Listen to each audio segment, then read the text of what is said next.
Today is Thursday, September 23rd, 2021. Coming up on Roland Martin Unfiltered, streaming live on the Black Star Network. More pressure being applied to President Joe Biden's administration dealing with the Haitian migrant crisis. You've got his Haitian envoy resigns in protest, blasting the American policy. You have the Congressional Black Caucus demanding answers. We'll be joined by Congresswoman Frederica Wilson and also Congresswoman Yvette Clarke. You also have black activists right now gathering supplies in Dallas, traveling to Del Rio, Texas as well. You also have the Haitian government also saying, hey, slow down the deportations so they can also have time to catch up, folks. We got all of these areas covered, and Press Secretary Jen Psaki taking tough questions from black journalists at the White House. We got it all broken down. We have it for you right here on Roland Martin Unfiltered. Also on today's show, Black and Missing. Mainstream media all of a sudden discovers missing black people. They're the damn problem because they've been focusing on missing white folks. We will talk with the family of one young man who has been missing for quite some time, and also some horrible news. Another brother, Jelani Day, his body found today in the Illinois River in that state. During closing arguments during the R. Kelly trial, R. Kelly's lawyer compares the singer to Martin Luther King Jr. What the hell is that about?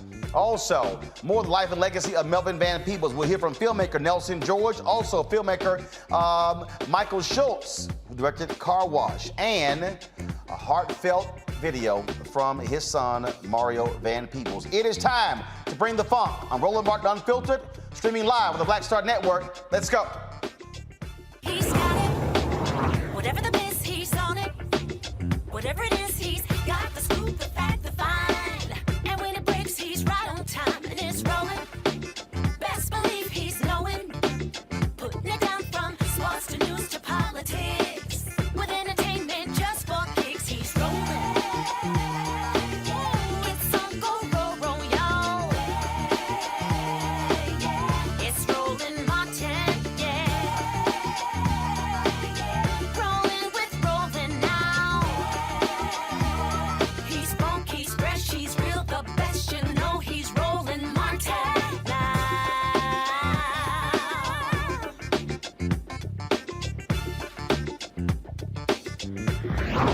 Martin.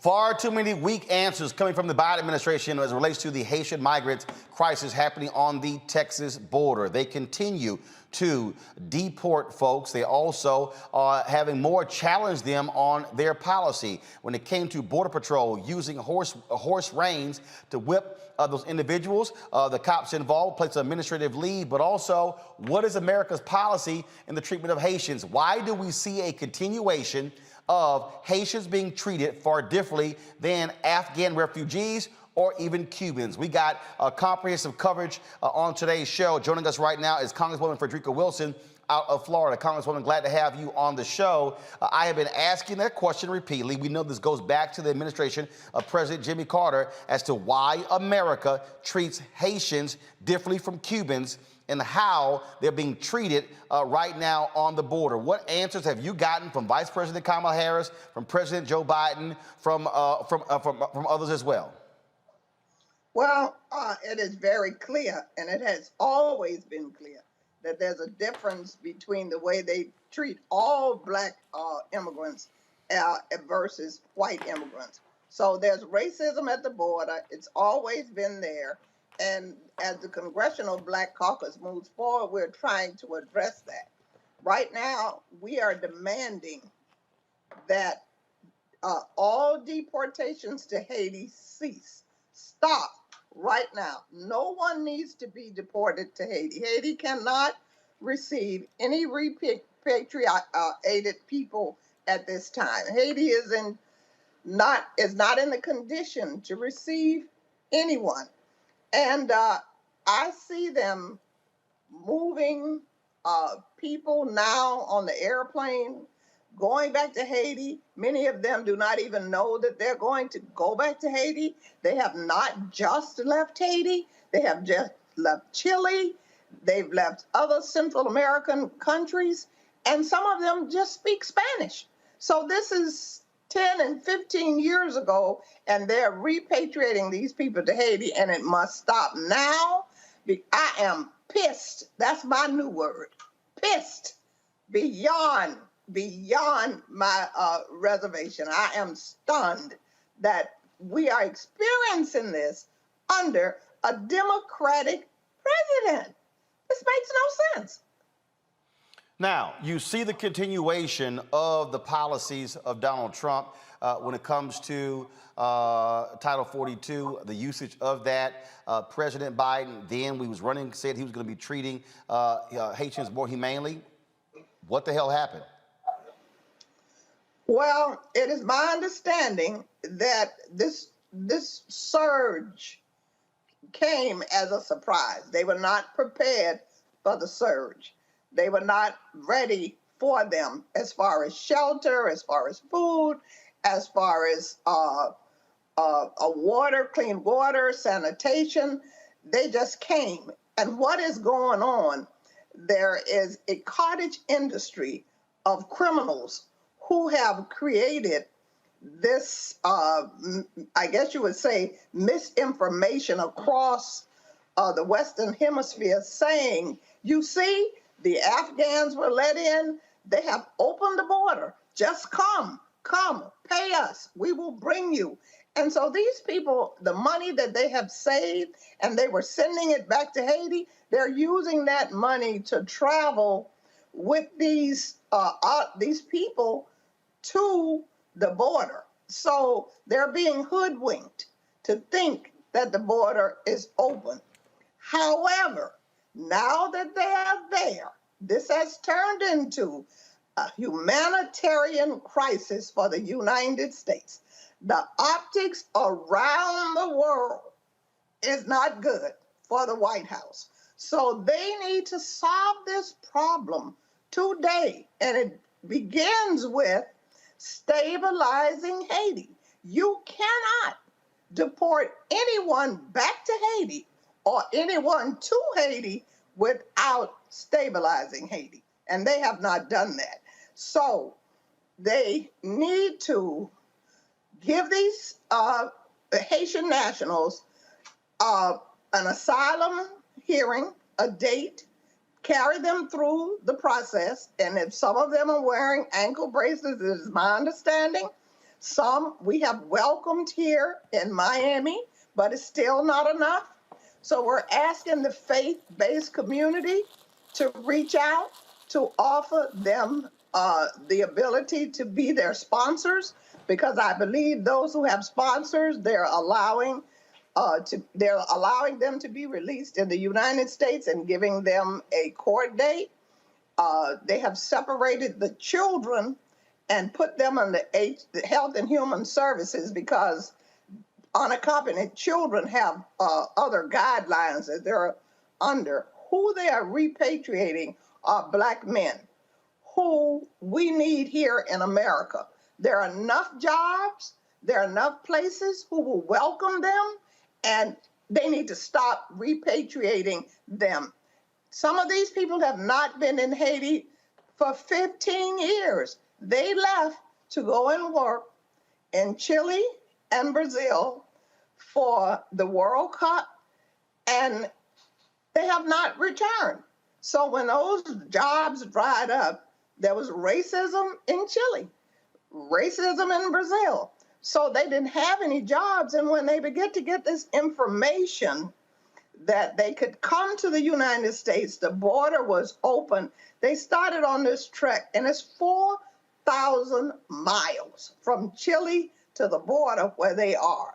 So this is a crisis. It's a humanitarian crisis, and it has to be solved today. One of the things that we have not heard, I'm going to play a little bit later, Yamisha Alcindor of PBS was asking Jen Psaki, why haven't we heard President Biden on this? This is one of those moments where, this has been going on for quite some time. We've been reporting on it every single day. We've asked the administration every single day, send someone onto this show to explain what's going on. They have not done so thus far. And so isn't it time for the president, for President Biden, not Press Secretary Jen Psaki, not Vice President Kamala Harris, for President Biden to come out and speak to the nation, speak publicly on this? When the president of Haiti was murdered, I requested that the president have a fireside chat with the people of Haiti. That was long before this. So now that coupled with that, the earthquake, the hurricane, and this deportation debacle, definitely, it is time. It's long overdue. All right, Congresswoman Frederica Wilson, we surely appreciate it. Thank you so very much for joining us. And hopefully we'll have a resolution to this issue soon. Absolutely. Thank you so much for having me. All right, and do this, and be sure to send me a text so I can have your, my number ain't changed, so I need to get your new number. So just send me a text. Okay. All right, love the hat. All right, take care. Folks, today, as I said, Yamisha Alcindor was questioning Jen Psaki, the press secretary. It got a little heated. Here's this exchange today, the White House briefing room. Go ahead, Yamish. Thanks, Chad. A couple of questions on Haiti. The first is the president has often used his bully pulpit during the most important times in his administration. Why is he not using that bully pulpit to speak out forcefully himself on the treatment of patients? I would say, Yamish, certainly I've represented to you all his point of view.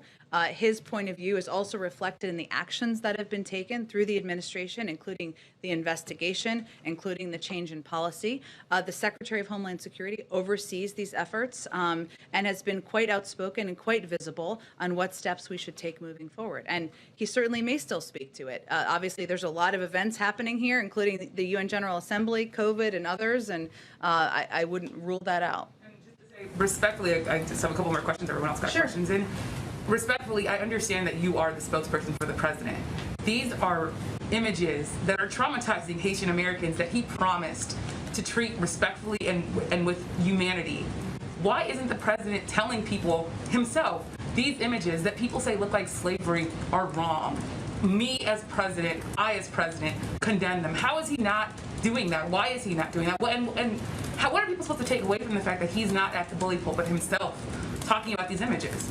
Yamish, I think people should take away that his actions make clear how horrible and horrific he thinks these images are, including an investigation, including a change of policy, including conveying clearly that this is not acceptable and he's not going to stand for this in the Biden-Harris administration. Our actions make that absolutely crystal clear, as have our engagements with a range of voices, a range of concerned advocates, members of Congress, and others who we want to communicate with, not just about our horror, but also about what our immigration policy is moving forward. Also said in his letter, he called the U.S. policy inhumane, deeply flawed. Does the president believe anything in this letter that Daniel Foote is saying rings true, has some sort of point that he believes is true? Which aspect? He called the policy toward Haiti inhumane. He said that He wasn't specific in his letter. What I noted earlier before, let me finish, Yamish. What I noted earlier before is that we have taken very specific actions as it relates to the horrific photos that we're not going to stand for in this administration. I don't know if he was referring to that or something else. That's why I raised the point. His purview, let me finish, Amish. His purview was not about migration. He didn't raise his concerns about migration privately. We respect his point of view, respect his ability to bring forward concerns, to raise ideas, to raise proposals. That's certainly something the president welcomes from everybody on his team, and something that he had the opportunity to do in a range of meetings.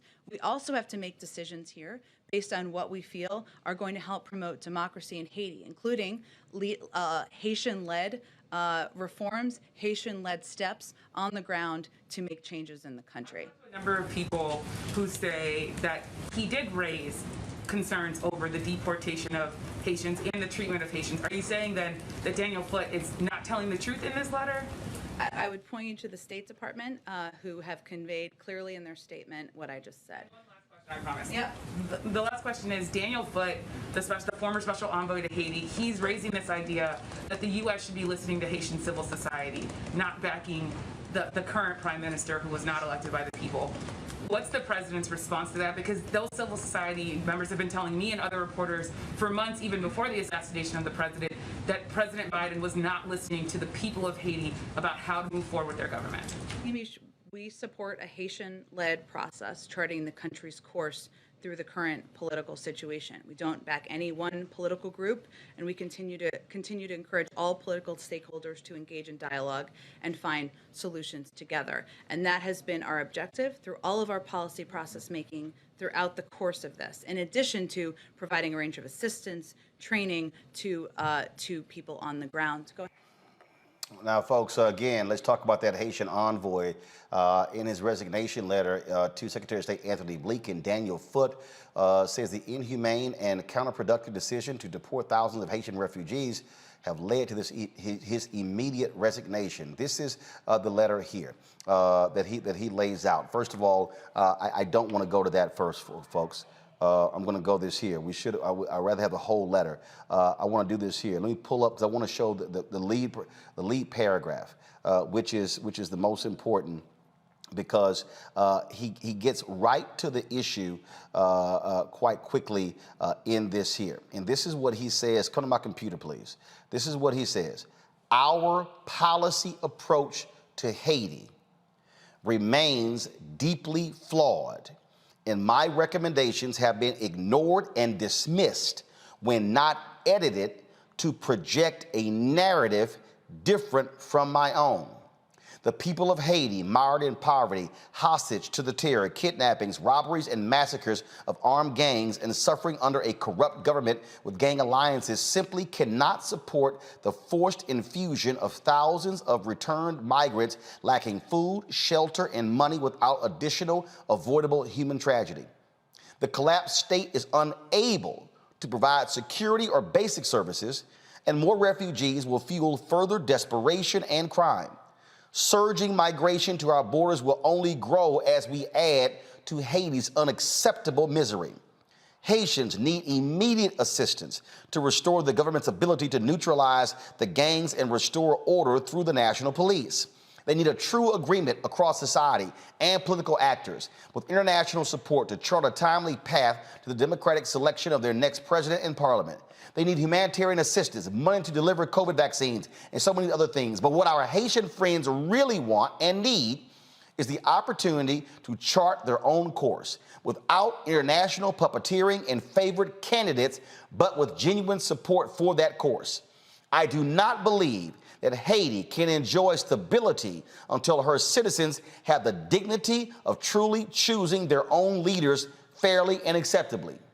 Last week, the U.S. and other embassies in Port-au-Prince issued another public statement of support for the unelected de facto Prime Minister, Dr. Ariel Henry. And I'm going to pull up this second piece right here. He said, as interim leader of Haiti, and have continued to tout his, quote, political agreement over another broader earlier accord shepherded by civil society.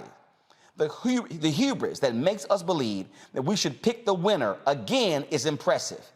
This cycle of international political interventions in Haiti has consistently produced catastrophic results. More negative impacts to Haiti will have calamitous consequences, not only in Haiti, but in the U.S. and our neighbors in the hemisphere. Signed, Daniel Foote, and he will, of course, he sent it to the Undersecretary for Political Affairs, the Assistant Secretary for Western Hemisphere Affairs, the Acting Director General, Congressman Gregory Meeks, Chair of the U.S. House of Representatives Foreign Affairs Committee, and Congressman Andy Levin, House of Representatives. I've seen a lot of resignation letters, Dr. Greg Carr, but very few have been that blunt in resigning in protest from the State Department. Well, it's always good to be with you and with everyone on Thursdays rolling weekly, but you know, this is a particularly heavy week. And another reason why Black Star Network is so important. This story is going to be covered a lot of places, but it won't be covered anywhere like this. Daniel Foote basically is a traitor. He's a traitor to the American project in this moment. They threw him under the bus. This is a career diplomat. He joined the Department of State in 1998. He has been stationed in Zambia. He has worked in Central America. He has done Bolivia, other places, Latin America. And he's only been in Haiti as a special envoy since the end of July when Moise was killed, the prime minister. But they installed Ariel Henry. You see, the United States government installed Ariel Henry. You see, the Biden administration installed Ariel Henry to do exactly what he is doing. And the response from Ned Price, who's a spokesperson from the State Department, to Mr. Foote's allegation that his recommendations have been cast aside, they said, no, we didn't cast them aside. We considered them and considered that they were, quote, this is the Biden administration, quote, harmful to our commitment to the promotion of democracy in Haiti, and were rejected his recommendations during the policy process. They're in bed with, they stood him up with the Organization of American States. They're in bed with this cat. They're not just ignoring civil society. They don't want the Haitian people in charge of Haiti. Joe Biden, you mummy. And so as they have mounted up, as they've mounted now, as many as 7 flights now, they've ramped them up. These flights have about 145 people apiece. And we heard Congresswoman Wilson talk about this. Some of the people have been in Latin America for over a decade. They left after the earthquake in Haiti in 2010. They went to work in the World Cup in Brazil in 2014. The racist Brazilian government, which ended up with Bolsonaro there now, began to expel them. That's why they ended up in Chile. And as she said, they have been assaulted. There have been rapes. There's been robbery and thieves and people lying and saying if you trade for this money to bring them to the Texas border. And what is the Biden administration doing under this Title 42 piece that the Trump administration started? Joe Biden, they've been using the excuse that we're deporting people because of COVID, and they appealed a federal ruling that said you can't use that excuse. The Biden administration just appealed that. They are deporting people, and they're going to try to deport as many of them as they can, or turn them back to Mexico, release some into the United States. But Foote, apparently, Roland, finally, brother, he's had enough.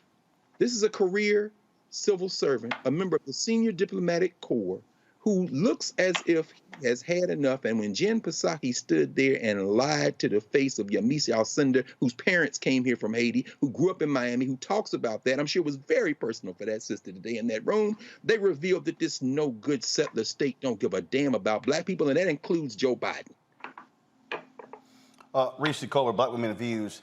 What's really interesting here when we talk about what's going on here is, yes, there is an expectation that a President Joe Biden was going to treat folks differently than Donald Trump did.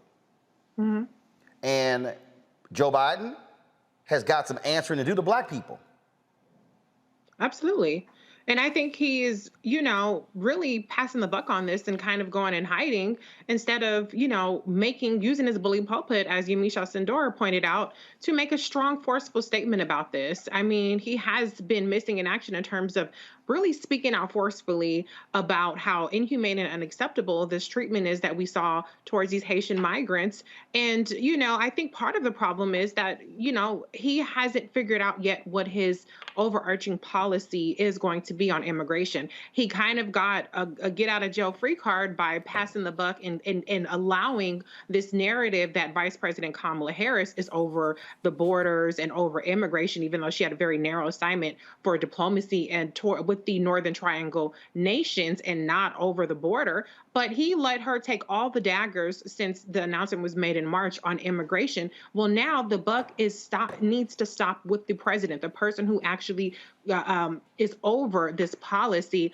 His administration, his secretaries are the ones that are appealing this ruling in Title 42. And so it's time for him to speak out. But I think the problem is that as a nation, we also haven't decided what we want to be when it comes to immigration. We saw Donald Trump, the last president, who was talking about build a wall, and he was so anti-immigrant, so anti-refugee, and yet he improved his performance with Latinos in 2020. And even in 2018, the Republicans made gains. And so we don't have a mandate within the party. We don't have a mandate within the country on how we want to treat immigrants, just the same way we are not treating Black citizens as first-class citizens. Look at what's happening with voting suppression and rights all around the country. And so this is just another indication of the fact that we as a country have not grappled with who we want to be. And as a result, we continue to be who we have always been, which is inhumane, treating Black people, whether they're immigrants, whether they're Black citizens, as second-class citizens, and inflicting more pain and horror. And there's absolutely no reason to be, quote unquote, repatriating Haitian migrants and refugees back to a homeland. It's their original homeland, but places they have not been for over a decade. So there are so many flaws in this, but I also have to point out, I know people don't want to hear about logistics and facts, but there is a logistical aspect here that needs to be addressed as well. Maybe this is something that Congress can work on. The fact of the matter is there are over 300,000 open asylum cases. These are people that have already passed the first threshold that are working their way through the system. They only approve about 30,000 a year. At the rate of approval, it's going to take 4 years to get through all of the open asylum cases. You have over 1 million quote unquote open removal cases where they've determined that these folks need to be deported. And there's a huge backlog with that. So we have an immigration system that is completely broken. Even if you don't even take into account the racism and the disparities with how different groups are treated, there's still a very, very broken immigration system that has to be fixed and has to be addressed so that people who do come here can be processed in an orderly fashion instead of there being chaos, and instead of them saying, well, look at the optics of a bunch of 10,000 people under a bridge. We need to solve those optics instead of solving the humanitarian crisis that we're dealing with. So this is a very layered issue. I don't have the expertise to talk about U.S., Haiti, government interfering and all that nature and all that stuff. But I will say that this is a very layered thing, and it's an emotionally charged and traumatic thing that we're looking at. But there are so many issues that need to be addressed that aren't even a part of the conversation yet. Before I go to you, would you and my Congresswoman Yvette Clarke of New York. Congresswoman Clarke, glad to have you here on Roland Martin Unfiltered. You represent a number of Haitians in your district, a number of Haitian Americans. What are they saying to you? What are you hearing from them regarding this crisis on the Texas border? Roland, they are distraught, but they are not dissuaded. They are energized to do whatever they must do, what we must do to make sure that, one, there's accountability with the Department of Homeland Security and Border Patrol, but two, most importantly, that the Haitian migrants are given the same due process that all of the migrants seeking refugee status, asylum in the United States are afforded. We are very focused. Of course, it is a traumatic thing to watch people of African descent, Black people, Haitian people treated in the way that we have seen. We know that this migration is a culmination of a number of very complex situations, and it is up to us as Americans to stand up for the creed that we are accepting of all people in our nation, that asylum is something that has been at the heart of who we are as a people. So my constituency, while disappointed, while very just angry and distraught over what has transpired, are energized to make sure that there is justice at the end of the day. This is, of course, Democratic administration. Bottom line is, if this was Donald Trump, folks would be raising holy hell all up and down.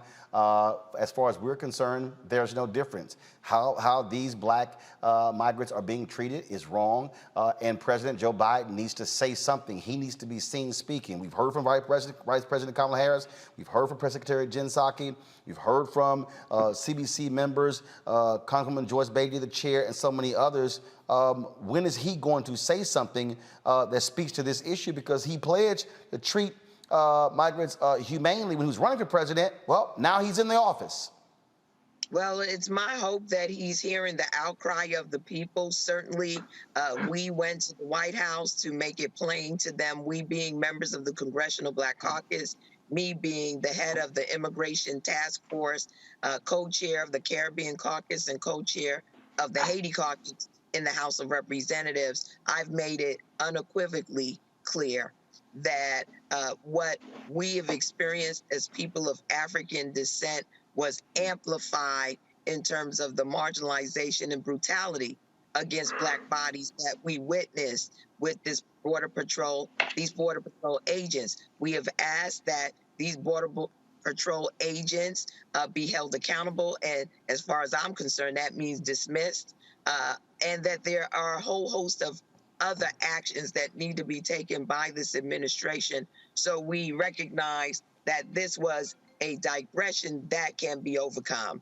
Right now, we've asked for the halt of any more repatriation of Haitian nationals back to Haiti. And again, that there be due process for those who are seeking refuge and asylum in the United States of America. I've seen the administration begin to move in that direction. I'm holding them accountable each and every day.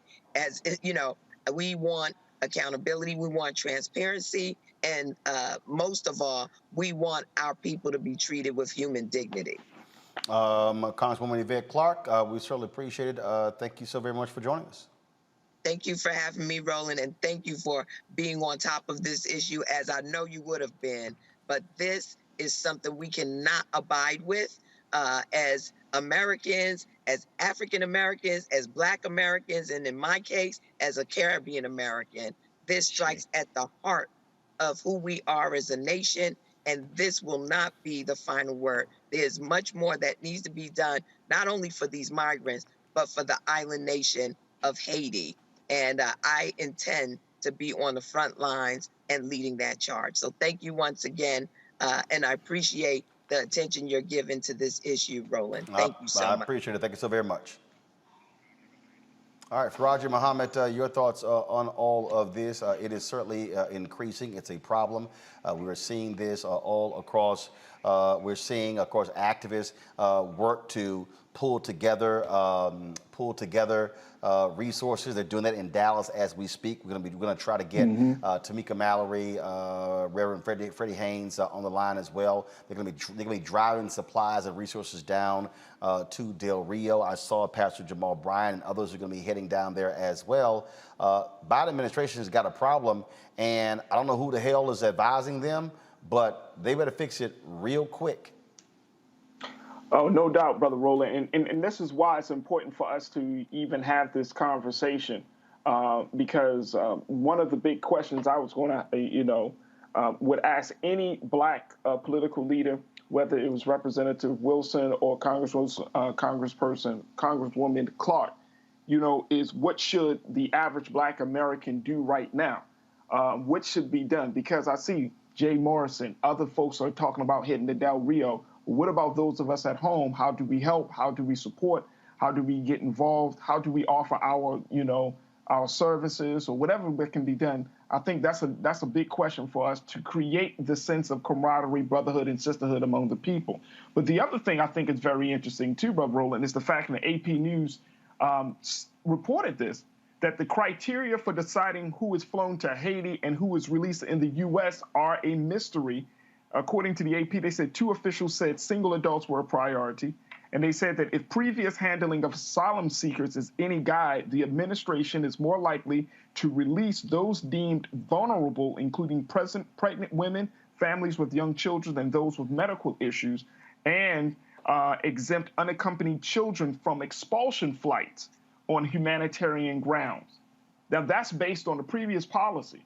But that's not determining, that doesn't speak to where we are at the present moment. And I love what Reese had said in terms of where we are in this country on immigration. We know that there is a deep, deep level of racism when it comes to immigration in this country that we afford to white immigrants and migrants versus black immigrants and migrants. And I think that's the problem. I think that's the problem. But we can't talk about that longstanding issue right now because we got thousands of people living under a bridge in Texas. So we have to ask the questions, why isn't there a criteria? What should the criteria be at this point? Press the president, as folks have been saying, continue to get people involved. But I really would love to see our brothers and sisters down in Texas, see what kind of support can we give them. And I'm talking about those who are in Houston, those who are in other parts, your hometown, Roland. I mean, what can we do as a people on this side of the conversation? How can we be supportive in this effort? Well, first of all, those things are happening. I mean, literally, as I'm sitting here, as we're talking to folks and going through this, give me 1 second. I'm literally texting Linda Sarsour, Reverend Freddie Haynes, and Tamika Mallory with, of course, Until Freedom. What they are doing. They're having me supplies. First of all, pulling together supplies and resources. And one of the things that Linda just said is we now have an 18-axle truck that we don't even know what to do with, plus the first truck we had. She said people were just waiting for folks to tell them how to help. So that's happening. But the issue that, of course, that you're going to have is, if people all of a sudden just start sending stuff, you got to have a place to send it to. Right. Well, you can't. And so the problem here is folks are going down the Del Rio, but here's the first question. Are those goods, supplies, going to be able to get to the people? What do you do with it? And so you go down, what do you do? And so it's the same thing when you get the earthquake. Our whole deal was we will tell you where to send stuff, but it's got to go to the right place. Greg, go ahead. No. I'm just rolling to the point, and I am equipped to have this conversation about U.S. interference in policy of Haiti and the government. And all these things are true at the same time.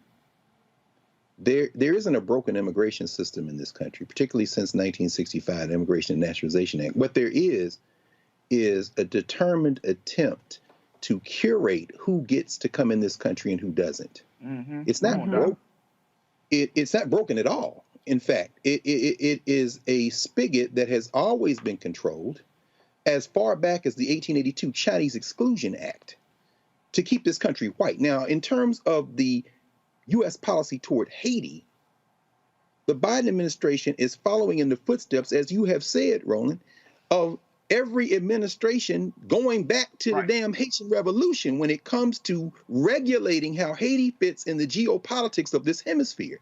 So that the corporate interests in Haiti, I'm talking about the people who make the draws and the baseballs in both the Haiti and Dominican Republic, that is what is informing the fact that after the assassination of Moise, when this guy went down there as Biden's emissary, the special envoy, in July, to now, they took out the person that the remnants of the Haitian government decided you be the leader until we get. The Biden administration is like, no.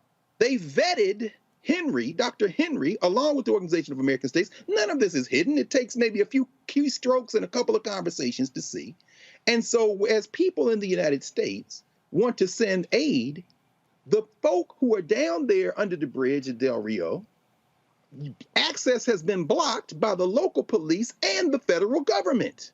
It's important to understand. Also, that number is shrinking decidedly. Why? Because they are flying people back. At last count I have, and you may have more recently, there are less than 4,000 people down there now. There are 3.2 thousand people in custody. There are over 1,400 who have been returned, whether they're sent back to Mexico or even, depending on their papers, back to the sources of where they came from. And the flights, as many as now, 7 a week, this uptick by the Biden administration, are landing at Toussaint Louverture.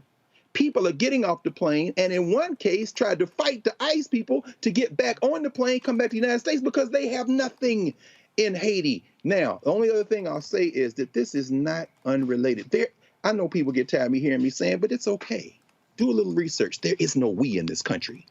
There's no moral core in this country. There's no we're better than this. The sitting vice president of the United States made a statement. This is after the damn Democratic Party gave the right wing talking points by showing her at the Howard Hampton football game Saturday, combining it with these Haitians under the bridge, and basically revealing the fact that the Biden administration set her up in the first place by, as you say, Reese, saddling her with this idea that you would control the border, which was never supposed to include all this. But at the end of the day, even the vice president has said something. Right now, we are all Haitians. One of the most encouraging things I've seen in this, and that I think we've seen in this, is that we have set aside all our little petty differences about where the black people come from, we continental Africans. Yeah. You heard Yvette Clark, you heard Frederica Wilson. We are all Haitians. And that cracker on that horse with that whip, bring it, baby, because your little country's falling apart. You're going to whip the right one in a minute. Y'all real close now. You're taking another step closer to the dissolution of this settler project. There's nothing broken in this country. There's nothing broken in this country. This is an anti-black project. And we're seeing another example of it today in Texas. Well, when you talk about how this view of whiteness, and I've told y'all about this white supremacist Charlie Kirk, big-time Trump person. Listen to what he said about what should be happening with the border dealing with Haitians. Listen. Of course, that's a lie. We know that's not true. You have pictures of people that have pieces of paper that says, please help us. I do not speak English. What bus do I need to take? Thanks for your help. As they get released into the interior of the United States. Bill Malhusian is saying they are releasing entire family units into the United States. Now, some people are saying I'm being too harsh on Texas. Well, Texas, whether they like it or not, are front and center, smack dab in the middle of the great question of our time, which is, who runs the country? What do you do when you start to have a apathetic tyrant, now apathetic when it comes to immigration law, but very engaged when it comes towards forcing vaccinations? What do you do? I know so many amazing patriots in the great state of Texas, and I love Texas, that have been waiting and are willing for this moment. Deputize a citizen force. Put them on the border. Give them handcuffs. Get it done. Sure, that's dramatic. You know what's dramatic? The invasion of the country. We're going to talk more about that. We're going to talk about how the other side has openly admitted that this is about bringing in voters that they want and they like, and honestly diminishing and decreasing white demographics in America. We're going to say that part out loud because so many people in the corporate media are afraid to talk about it. Charlie Kirk here. Check out the Charlie Kirk Show podcast. Be right back. No, Charlie, we aren't afraid to talk about what you white nationalists have been saying and want to do because we've been calling that out. First of all, let's just be clear. You can't blame what's happening with decreasing white folks on migrants. Y'all the ones who stopped screwing.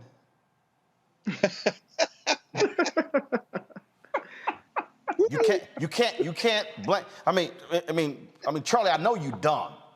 I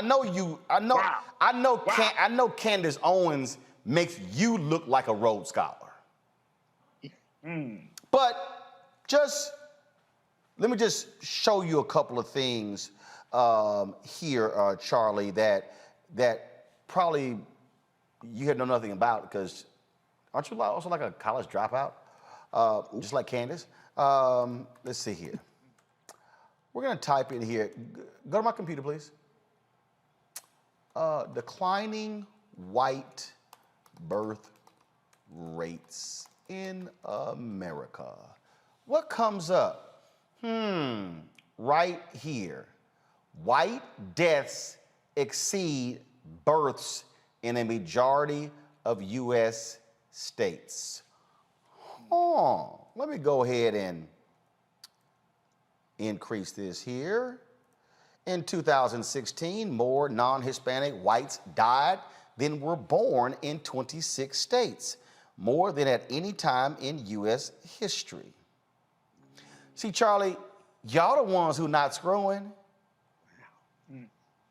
And that's really what the pushback, Reese, Faraji, and Greg, is all about. They are, oh my God, we're losing this. The demographic numbers, that's the whole deal. The opioid crisis made it worse. White life expectancy dropped. COVID's making it worse, dropping. That's why every time one of these white anti-vaxxers, white 707 conservative radio talk show hosts, bye, they gone, they dead. Right. That's what's going on here. And so what they're doing is taking it out on people of color. And the problem is that President Joe Biden and too many Democrats are so scared of Republicans. Oh my God, they're criticizing us over immigration. Oh, then you have this white nationalist, Tucker Carlson, on Fox News, leading the charge every single night, saying stuff like this. An unrelenting stream of immigration. But why? Well, Joe Biden just said it, to change the racial mix of the country. That's the reason, to reduce the political power of people whose ancestors lived here and dramatically increase the proportion of Americans newly arrived from the third world. And then Biden went further. He said that non-white DNA is the, quote, source of our strength. Imagine saying that. This is the language of eugenics. It's horrifying. But there's a reason Biden said it. In political terms, this policy is called the Great Replacement, the replacement of legacy Americans with more obedient people from faraway countries. They brag about it all the time, but if you dare to say it's happening, they will scream at you with maximum hysteria. And here you have Joe Biden confirming his motive on tape with a smile on his face. Legacy Americans. Go ahead, Faraji. What is he talking about? I'm blown away. I'm blown away by this whole thing. But, you know, I think that, you know, this whole idea that this is a mass, you know, as Tucker Carlson said, mass movement to decline the white population, this is straight out of something, this is white paranoia, this is white fear, because America is coming to a reckoning in this whole country. I mean, this whole world is coming to a reckoning that white supremacy is dying, and you're seeing people rise up. No. That's a mistake we make. White supremacy is not. No. White supremacy is not dying. More whites are dying. That's a difference. No. And here's why I say white supremacy is dying. The belief in white supremacy is dying. That is, people are starting to rebel against that idea of this. Black people, brown people across this country, across this world. Here's the no. See, no. Gotta correct you, my brother. Here's why. Go ahead, Here's why. By 2043, okay, America will be a nation majority people of color. But that's 53% Black, Latino, Asian, Native American, 47% white. The problem is you have an increasing number of Latinos who are identifying as white. They are identifying as white right now. No, hold up. You also have Brother Roland, you also have an emerging number of Latinos and Hispanics who are pushing for not an identification with white, but they want to be placed in a different category, in their own independent category. I'm telling you, here's the deal. We're seeing it play out in Texas right now. In the last election, you had some Texas counties that were Hispanic counties saw a 200 to 300% increase for Donald Trump over Joe Biden. Well, Sure. follow me here. Follow me here. What I'm saying is this here. Reese raised the point earlier. How in the hell you saw an increase in Latino voting for Trump over Biden? It's because we got to deal with it. You have an increasing number of Latinos / Hispanics, depending upon what part of the country you're in, who identify as white values, white view of America, and don't feel for us. And so when we talk about black and brown coalition, we got to understand. And of course, I have seen this with my own eyes and my experience in Texas. There's a difference between somebody who is from Mexico, there's somebody from Peru, there's somebody from Venezuela, somebody from Nicaragua, somebody from Colombia. And so the values aren't the same. So you got some folks who come over here and they're like, no, I'm white. But for that contract and for college, I'm brown, but I'm white. So there's a dynamic at play here that we got to own up to. And I agree with you. And I'm just simply saying that even with that dynamic at play, Brother Roland, the fact is people are tired of white people exerting their force, white people saying that they're better. That whole idea that white people should be in the leadership role, white people should be in power. People are pushing back on that. We're seeing that literally every single day in this country. So what that other radio hosts and Tucker Carlson are afraid of is they're seeing their world going down and it's crumbling because the belief system that keeps this world up is flawed and is now being seen as a way to keep people slaves rather than masters of their own fate. Greg, go ahead. No, I mean, I think a number of these things work in tandem. The real villain of this piece is the nation state. Anytime you begin to parcel out rights and resources based on where you came out of your mother's womb, in other words, the concept of citizenship, you then enter people in a version of the Hunger Games. So we'll have a majority non-white country, but white people will then become the largest minority group in the country. And what holds whiteness together is anti-blackness. The hope for this country, and I don't have very much hope for it, and that's okay because I have hope for humanity. We have to understand nation state is a recent phenomenon in world history. But the hope for this country would be to ultimately abandon race logics. Charlie Kirk, who I would love to meet at the border, if he had the manhood to screw his little courage up and grab a whip and join him, I would love to join him down there and have a nice little dialogue. It would probably last about maybe the seconds it would take for me to erase all his bridge work with my fist. But we know he's not going anywhere near the border, so that would never happen. Charlie Cook and Kirk and the youngish looking Tucker Carlson know very well that what they're doing is rallying the only thing that brings whiteness together, which is anti-blackness. And they're doing it exactly as you said. This, to quote Francis Cresswell and others, the public enemy, the fear of a black planet. Now, at the same time, there is nothing, as you said, Roland, there's nothing binding those who speak Spanish together. So, as you said, that caravan that left Latin America and came through Central America over those thousands of miles Representative Wilson talked about included Venezuelans, included some Cubans, included folk from other countries in Latin America, in addition to Haiti, included Dominicans. Dominican Republic and Haiti absurdly on the same island, but they were divided by a white nationalist project in this international, notion of whiteness. But ways I'm bringing all that together is once you reach the United States, you acquire, if you can get it, a version of enhanced humanity that we call citizenship. This is the problem. It's not just a U.S. problem, it's a global problem.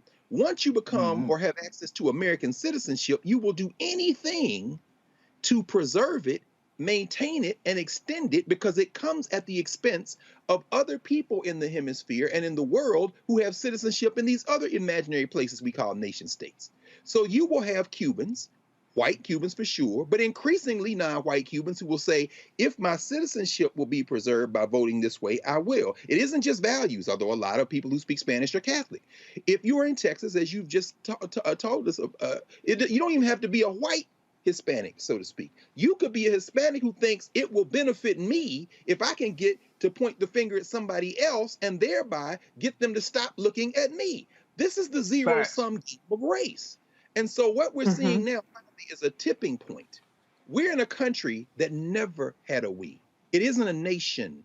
There are many different people in the borders of this nation state negotiating for themselves and the groups they come from to avoid last place, to use the work of the anthropologist Randy Mattori. But this moment, when you see this white boy on this horse, and Maxine Waters evokes enslavement, and Yamiche Alcindor goes after Jen Psaki, and she should have went after her with more barrels than she did. When Kamala Harris, we can debate policy decisions, comes out and speaks as the sitting vice president, and the president of the United States is silent because he is still chasing them 3 imaginary white voters who are not going to return the Congress to the United States to the Democrats in 2022, and he's going to lose the election in 2024 because the white party is unified around anti-us, and we are not unified because there's no logic in this country that unifies the non-whites because we're all too busy trying to avoid last place. This thing is headed for a fracture. And the thing here, Reese, when it comes down to politics, and I asked, you're going to hear in a second when I talk with Congresswoman Karen Bass, Democratic Party, you think you're going to hold on to the House and the Senate in 2022 without black people? Come on. Oh. Come on. They I don't know, Ron Klain, Chief of Staff, you might want to wake up. If I'm Susan Rice and Cedric Richmond, I'm walking to that Oval Office saying, say, bro, do you understand what you're doing? Yeah. No George Floyd Justice Act, no For the People Act, no John Lewis Act, this Haitian issue here. Oh, you asking for an ass whooping. Reese, go ahead before I go to break. Come on. Yeah, I do not look forward to 2022 and having to make the argument again, please vote like your life depend on it, blah, blah, blah, when we're back in the same situation of not having results to show for it and only being able to show that it would have been worse had we picked the other guy. So there has to be some sort of come to Jesus moment. There has to be a reckoning. The Democratic Party has to figure out its identity and stick with it on immigration. And that identity cannot be appealing to white nationalism. To the point about white supremacy, there are plenty of people who are foot soldiers of white supremacy that are not white. Tim Scott is the one who tanked the George Floyd Justice and Policing Act along with Manchin. We have the new Florida Surgeon General is a black man who just got rid of mask mandates and even quarantine mandates in schools. And so there are plenty of black people that we can identify that are foot soldiers of white supremacy. To Dr. Carr's earlier point about the we with black people on this Haiti thing, I think that the images are so jarring and they're so transferable from something that's specific to Haitian migrants experiencing and something that enslaved peoples in the United States and black people in the United States have experienced, that there is a shared trauma there. But I do have to point out that one of the most divisive and effective tactics that's been used to divide black people and degrade our political power is, I won't even name the name of the organizations, but y'all can fill in the blank. But they have used xenophobic descendants of slaves as opposed to immigrants. They've even been against and now all of a sudden they trying to sit here and cape for Haitian migrants. I'm like, sit y'all ass down.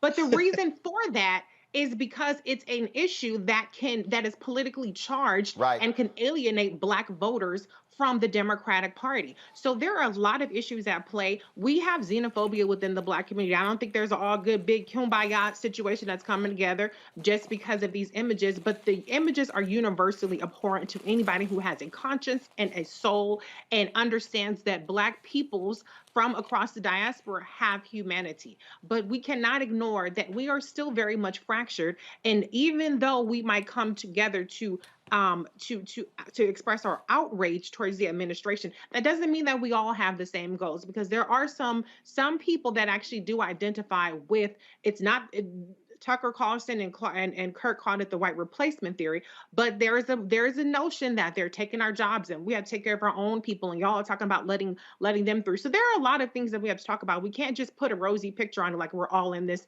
together and we're all united. We have to deal with those with those issues within our community as well, so that we can really harness our political power so that everybody in our community benefits. Folks, we got a lot more on today's show. I got to go to a break. Coming up, we're going to hear from Congresswoman Karen Bass. No George Floyd Justice Act. Where you at, Senator Tim Scott? I thought you were going to bring at least 10 Republicans with you. Same 10 Senator Joe Manchin is going to bring, huh?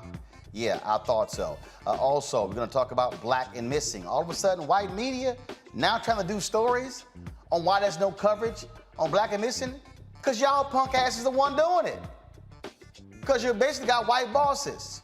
Also, DOJ indicts a white Louisiana state trooper for beating a black man, a suspect. And we'll also talk to Omar Dorsey of Queen Sugar, and more tributes for the great Melvin Van Peebles. You'll hear from author, documentarian Nelson George, as well as great director Michael Schultz, and an emotional video that Mario Van Peebles put out last night about his father. Folks, you're watching the Black Star Network. Be sure to download the app. If you don't have it, download it on all platforms, Apple, Android, Apple TV, Android TV, Roku TV, Fire Stick, Xbox, Smart TV. Support Roland Martin Unfiltered by joining our Bring the Funk fan club, where your dollars make it possible for us to do what we do. Cash App, $RM Unfiltered, PayPal, R Martin Unfiltered, Venmo is RM Unfiltered, Zelle, Roland at RolandSMartin.com, Roland at RolandMartinUnfiltered.com. I'll be back on Roland Martin Unfiltered, the Black Star Network, in a moment.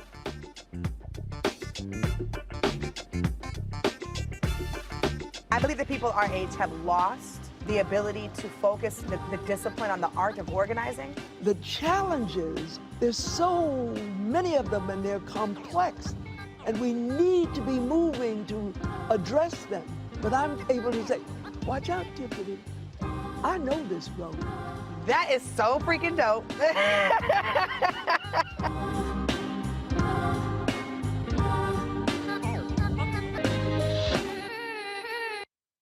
Time to be smart. Roland Martin's doing this every day. Oh, no punches! Thank you, Roland Martin, for always giving voice to the issues. Look for Roland Martin in the whirlwind, to quote Marcus Garvey again. The video looks phenomenal, so I'm really excited to see it on my big screen. Support this man, Black Media. He makes sure that our stories are told. See, this difference between Black Star Network and Black-owned media and something like CNN. I got to defer to the brilliance of Dr. Carr and to the brilliance of the Black Star Network. I am rolling with Roland all the way. Honored to be on a show that you own. A black man owns the show. Folks, Black Star Network is here. I'm real revolutionary right now. Roland was amazing on there. Stay black. I love y'all. I can't commend you enough about this platform that you've created for us to be able to share who we are, what we're doing in the world, and the impact that we're having. Let's be smart. Bring your eyeballs home. You can't be black-owned media and be scared. You dig?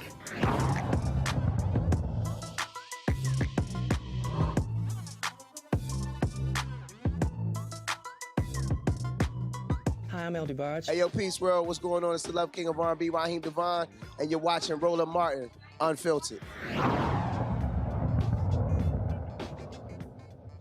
The Department of Justice have indicted a former Louisiana state trooper for alleged excessive use of force against a black man. Jacob Brown is charged with a single count of deprivation of rights under color of law. The indictment alleges that on May 30, 2019, Brown assaulted a gentleman by repeatedly striking him with a flashlight. If convicted, Brown faces a maximum sentence of 10 years in prison, 3 years of supervised release, and a fine of up to $250,000. Now, folks, these are the sort of things that propelled Congress to move on the George Floyd Police Reform Act. Remember, President Biden said he wanted to sign that into law by the anniversary of the death of George Floyd, the one-year anniversary. That was in May. It passed. Democrats and Republicans have been negotiating. Senators Cory Booker, as well as Senator Tim Scott, have been going back and forth, had lots of conversations, lots of negotiations going on between the two. Well, guess what? Nothing has happened. There's no bill. Senator Tim Scott said he is disappointed with Democrats for the lack of willingness to compromise. Listen to this. Negotiations coming to an end. I am disappointed about it. I've spent several months working on it, and frankly, the amount of misinformation is remarkable from the other side of the aisle. It is disappointing without much of a question. Yeah, Senator Warren said this morning that talks aren't over on their end, but I know you said that they were the ones that walked away from the table here. Yeah, I mean, the concern, of course, is that what they'll try to do is find some executive order and or slide it into reconciliation in a very partisan fashion, and that's unfortunate and likely. They both, in their statements, made it very clear that they're looking for a way to do this from a partisan perspective, unwilling to negotiate on behalf of the communities that need the help the most. They're going to just find a way to shove it into something in a very partisan. They're going to pursue executive order in a partisan fashion. You mean like the executive order that you agreed with? That same one, the one you agreed with under Trump? That's quite interesting. Earlier today, I talked with Congresswoman Karen Bass, who was involved in the negotiations on this. She has a different take than what Senator Tim Scott just said. Listen to our interview. All right, Congresswoman Karen Bass of California, glad to have you here. I hate that we don't have good news. We had you on before. There was a lot of hope that we were going to have the George Floyd Justice Act become reality. What happened? Well, I think, Roland, it was a question of never being able to get to yes. The Senator Scott, really a lot of it hinged on him because he was going to deliver the 10 Republican votes. And Senator Booker, compromised. He went off and negotiated a deal with the Fraternal Order of Police because Senator Scott said, if you can show me you can get law enforcement support, I'll be open to it. And unfortunately, once it became public, the unions started going after each other, and that blew that up. And, I do have to qualify this by saying that the House of Representatives twice did our job. We passed the George Floyd Justice and Policing Act last year and this year. But I think Senator Booker just kind of threw in the towel yesterday because he felt that he could never get Senator Scott to say yes, even having compromised all the way down to the bone.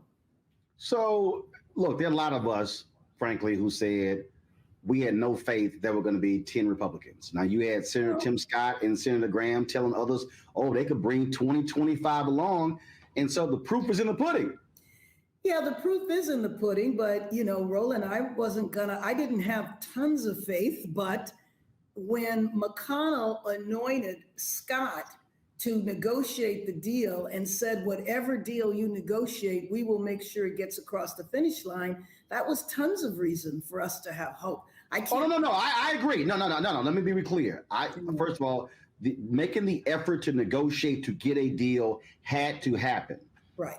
But my point was, I felt no matter what y'all did, unless y'all just gave everything up, the Republicans were going to always just try to find some other excuse, and the thing is also, Senator Tim Scott hasn't come out, explained himself, explained any of this. And the bottom line is what you just said. If McConnell said, what you bring to us, we're going to put forth, nothing, it's like, again, lock it down, make it happen. Right. But I will tell you how far it went. One, I told you that Senator Booker negotiated a deal with the police that they agreed to. If that didn't work, we said, well, what about the Trump executive order? President Trump put that forward. It's still in effect.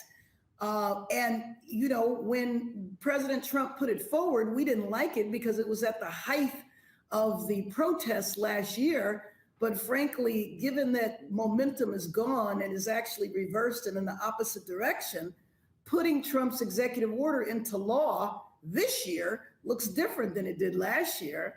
But Senator Scott was not able to agree to that. Now, that was President Trump's executive order with all branches of law enforcement supporting it. And so if you can't even agree to what is already in existence, then at that point you have to say that this is over, which is what Senator Booker did. So here's the dilemma that Democrats are in. Democrats control the House. The House, as you said, passed it twice. The Senate did not pass it, but Democrats have it's a 50-50 tie in the United States Senate. Democrats have the White House. I'm already hearing from people who have said, no George Floyd Justice Act. We've seen what's happened with the Haitian and Texas border. No For the People Act.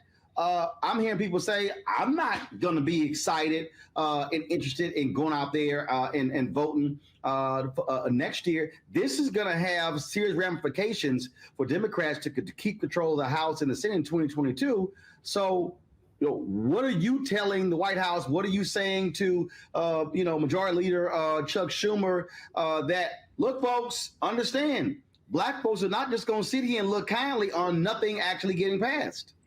You couldn't be more right. I mean, this is a devastating loss. The most important thing to me is the fact that an average day, 3 people die at the hands of police. So if you think about George Floyd's murder to now, you're talking over a year, there's probably been around 1,000 deaths involving officers. Now, I'm not saying all of them were like George Floyd. Some of them might have been appropriate in the sense that people might have been in the middle of a violent exchange. But without any transparency, without any accountability, with 18,000 police departments policing in 18,000 different ways, it's really something that we were not able to bring about this change or voting rights or any of the other initiatives. We have to spend the time and help people understand that the problem in the Senate, as you well know, is that having majority is not enough. You have to have supermajority. But I believe at some point you have to look at that and say, if we're in control of the rules, then maybe we need to change the rules. What's next? Now we're hearing, President out of the White House, President Biden may take action utilizing executive orders. We asked that. We called on the administration to use its power to the fullest. I will tell you that the administration, in particular, Susan Rice, the chair of the head of the Domestic Policy Council, Cedric Richmond, were helpful every single step of the way. They provided advice, they provided support, and frankly, they had wanted to move much, much sooner, and we asked them to wait.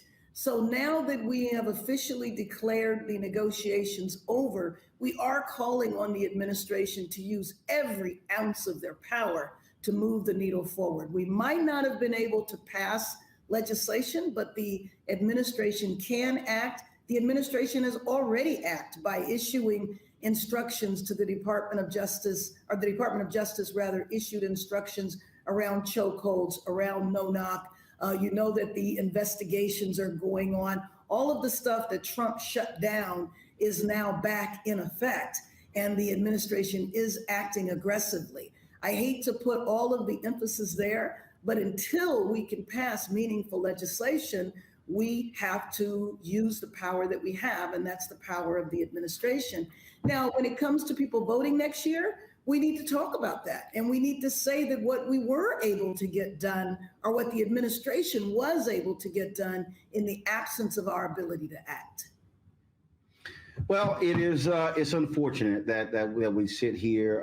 There was tremendous pressure. There were people out there in the streets. But this is also what I've also said is that the activism, that pressure, has to continue. And frankly, I think Senator Tim Scott owes America an explanation as to what happened. Well, I would agree. I do think, though, that the lesson to be learned from this is that it's most important to push legislation at the height of the momentum. And if we had been able to pass the legislation in the Senate last year, when there were hundreds of thousands of people out in every single state and countries around the world, it would have been a lot better. Again, the House did our job twice. It was the Senate where things die. And that is all too often on so many issues that folks care about. Unfortunately, the public only sees who's in charge and says, "Oh, you failed," as opposed to those nuances. And so, Congresswoman Karen Bass, I do want to just give you an opportunity just to share your thoughts on what's happening on the border. There's lots of pressure being turned up on President Biden. His Haitian envoy resigned, blasting the Americans' policy towards Haiti. Just your perspective on that. Well, I mean, I think it was absolutely atrocious. I mean, I looked at those, the footage of the officers on horseback whipping the migrants. And I hope that an investigation is done quickly, that they are fired, prosecuted if need be. And I do think that our policy, if those people are seeking asylum, then we need to treat them accordingly. And so I worry about the mass deportation of people to a country that they haven't been in for years. Remember, those folks did not get to Mexico, did not get to the border in a boat from Haiti. They came from South America. Some of them had been in South America for quite a while. And then you're sending them back to Haiti where there's what? Absolutely. Well, we keep continue the pressure. I've been asking for the administration every single day to have somebody come on my show to explain what's going on. I still need somebody to explain to me why in the hell we have a different policy for Haitians compared to Cubans, why we're accepting Afghan refugees, but we're turning our back on Haiti. And no one's in the administration seems to want to give an answer. And we're going to keep asking the question and trying to get somebody to answer that. Okay. Congresswoman Bass, I got that laugh there. I appreciate it, Congresswoman Bass. Thanks a lot. Okay, you're welcome. Thanks for having me on. I have a good one. Bye. Oh, man, folks, it is certainly unfortunate that we're not going to see the George Floyd Justice Act passed. And yeah, Senator Tim Scott, you owe a much better explanation than what you said. Folks caught up with you in the hallway there to say Democrats did not accept compromise. Okay, detail that. Greg Carr, what do you make of Senator Tim Scott not being able to corral some votes? According to Congresswoman Karen Bass, Senator Cory Booker negotiated with the Fraternal Order Police. Democrats compromised on a whole lot of different areas. Scott couldn't deliver. No, he couldn't. No, he couldn't. You know what's so funny, Roland? I love that interview, man. And I love how you picked up immediately on that laugh. I got that laugh. She know what it is. I want to congratulate Timothy Eugene Scott. Tim Scott doing Tim Scott things. I want to congratulate Tim Mission Accomplished Scott, who entered that quote unquote negotiation in bad faith with one objective: to stop anything, to stop everything. That's why that ghoul, that old feckless old unreconstructed ghoul from Kentucky, Mitch McConnell, sent his servant, his good and faithful servant, into that conversation. I want to congratulate Senator Cory Booker, who finally reached the floor of his self-respect and said no. After I've given away everything, I want to congratulate the people who leaked the evisceration of the legislation by Senator Booker with the Fraternal Order Police after making a quote-unquote secret deal. I want to congratulate the people who leaked it so that then they could walk back from it, as those the Sheriff's Association and other groups met with Senator Tim Mission Accomplished Scott and young Lindsey, well, little Lindsey Graham in South Carolina. I want to congratulate everyone in the white nationalist contingent who sent Tim Scott into that room with one objective and one objective only: to defend the patter rollers. Don't let anything happen. And when you heard finally, which is why, again, when she laughed that laugh, this is a woman who managed the whole California legislature, who was on the short list to be vice president of the United States candidate because of her capacity to negotiate, among other things. When Congresswoman Bass said that they couldn't even get the thing Donald Trump agreed to passed, that's all you need to know. They couldn't even pass a resolution in the United States Senate to say George Floyd was murdered. And guess who would vote against that resolution? Tim Mission Accomplished Scott. Young, good job, Tim. You're doing Tim Scott things. Proud of you, young boy. Faraji? Yeah, I just can't believe we're still at this place. And I think this is the reason why so many of our people just have lost hope and faith in the government of the United States. I mean, when you look at what this bill encompasses, I mean, what this act actually says, and I'm just going to read a quick excerpt of it. It says the bill enhances existing enforcement mechanisms to remedy violations by law enforcement Among other things, it does the following: lowers the criminal intent standard from willful to knowing or reckless to convict a law enforcement officer for misconduct in a federal prosecution, limits qualified immunity as a defense to liability in a private civil action against the law enforcement officer, and grants administrative subpoena power to the Department of Justice in pattern or practice investigation. It also establishes a framework to prevent and remedy racial profiling by law enforcement at the federal, state, and local level. It also limits the unnecessary use of force and restricts the use of no-knock warrants, chokeholds, and precariated holds. And it creates a national registry, the National Police Misconduct Registry, to compile data on complaints and records of police misconduct. I mean, when you look at this act is nothing more than providing some level of justice to the victims of police brutality in this country. And for this country, for this Congress to not get to make it happen, you talked about a Dr. Carr, Tim Scott, and all of the other, cohorts in that group. The fact is, this is exactly why America's in the place that it's in, because it does not even want to recognize truth. It does not even want to recognize justice. It's so wrapped up in its own wicked pursuit of power and partisanship. It can't even come to terms on simple things. This country doesn't even have a national registry of police misconduct. What's wrong with that? They say, it's qualified immunity. That's the problem. Police should not be civilly liable when they kill somebody. Why not? Why not? You could sue a doctor, can't you? If they kill you, can't you? I mean, this is absolutely insane. And for us to be in this place in 2021, after all of this unrest, people say, it is the reckoning of America. No, it's not. It's not a reckoning. It's the same damn thing. Nothing. Reese. I can't. Yeah, unfortunately, I think it's another example of how ineffective Senate Majority, how ineffective Senate Majority Leader Chuck Schumer is. Where's the leadership of the Democratic Senate caucus? They consistently drop the ball. They have the majority. There's no kind of filibuster reform whatsoever.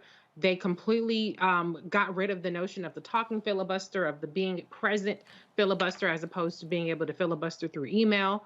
And so what I see is continuing to wave the white flag, and it's not going to be enough to go to the Democratic voters, to go to the young voters, and even going to some Black voters in 2022 and say, well, the House passed the bill, but the Senate didn't, and Joe Manchin and Kristen Sinema. That's the political reality.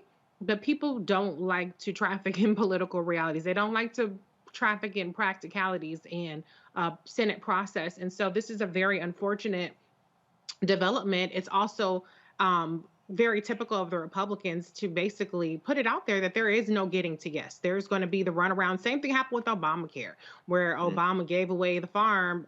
I shouldn't say that. Obama made a lot of compromises to attract Republican votes, and they still did not support it.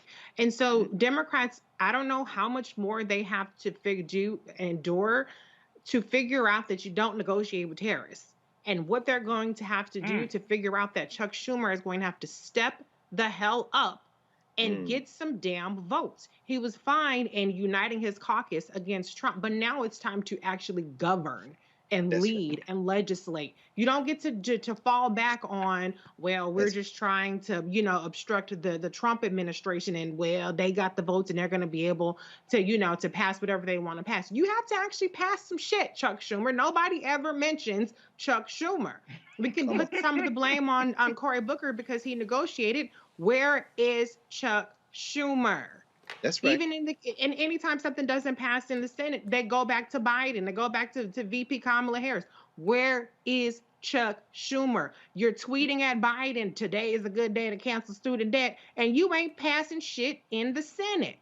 So I want to say to Chuck Schumer, step it the hell up. Get some results. If you got to twist some arms, if you got to do whatever the hell is that you got to do, you got to do it. You got to bring your caucus along. That's what a leader does. That's what Nancy Pelosi does, even when she has a large faction of different interested parties, whether it's the progressives who don't want to pass certain things. And every time a bill comes through the House, This group is threatening that they're not going to support it, and that group is, and she has a very narrow majority, but she still gets the shit done. So whatever it is that you have to do, Chuck Schumer, you've been a majority leader in waiting for a long time, get it done.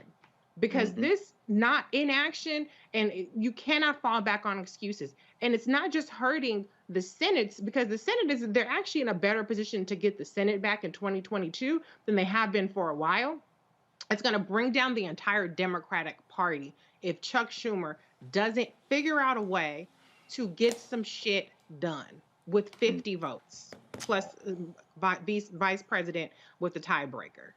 I think Reese has established get some shit done. All right. A black man in Oklahoma was facing execution despite recommendations from the State Board of Parole to commute his sentence. Julius Jones was sentenced to death for the 1999 slaying of Paul Howell. Last week, the State Parole Board recommended Jones' death sentence be commuted to life imprisonment without parole. Jones is still awaiting to see if Oklahoma Governor Kevin Stitt will follow the recommendation from the panel. His execution is set for November 18th by lethal injection.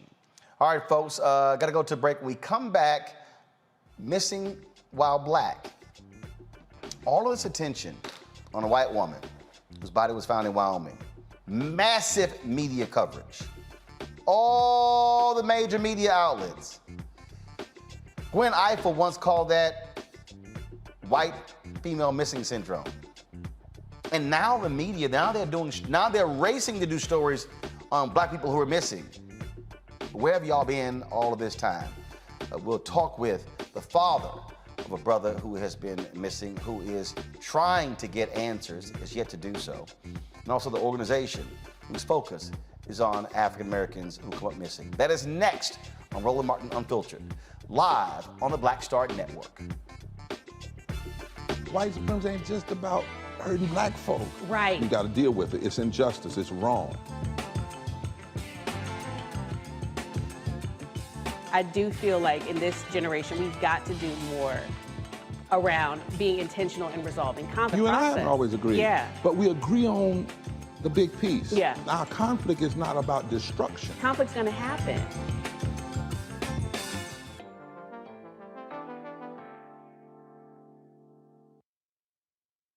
It's time to be smart. When we control our institutions, we win. This is the most important news show on television of any racial background. Y'all put $2, $3, $4, $5, $10, $15, $20, $30 on this and keep this going. What you've done, Roland, since this crisis came out in full bloom. Anybody watching this, tell your friends, go back and look at the last 2 weeks, especially of Roland Martin Unfiltered. I mean, hell, go back and look at the last 2 days. You've had sitting United States senators today, Klobuchar and Harris. Whatever you have that you can bring to Roland Martin Unfiltered to support it, please do, because this information may literally save your life. Watch Roland Martin Unfiltered daily at 6 p.m. Eastern on YouTube, Facebook, or Periscope, or go to RolandMartinUnfiltered.com. Support the Roland Martin Unfiltered Daily Digital Show by going to RolandMartinUnfiltered.com. Our goal is to get 20,000 of our fans contributing $50 each for the whole year. You can make this possible. RolandMartinUnfiltered.com. Hi, I'm Vivian Green. Hey everybody, this is your man Fred Hammond, and you're watching Roland Martin, my man, Unfiltered.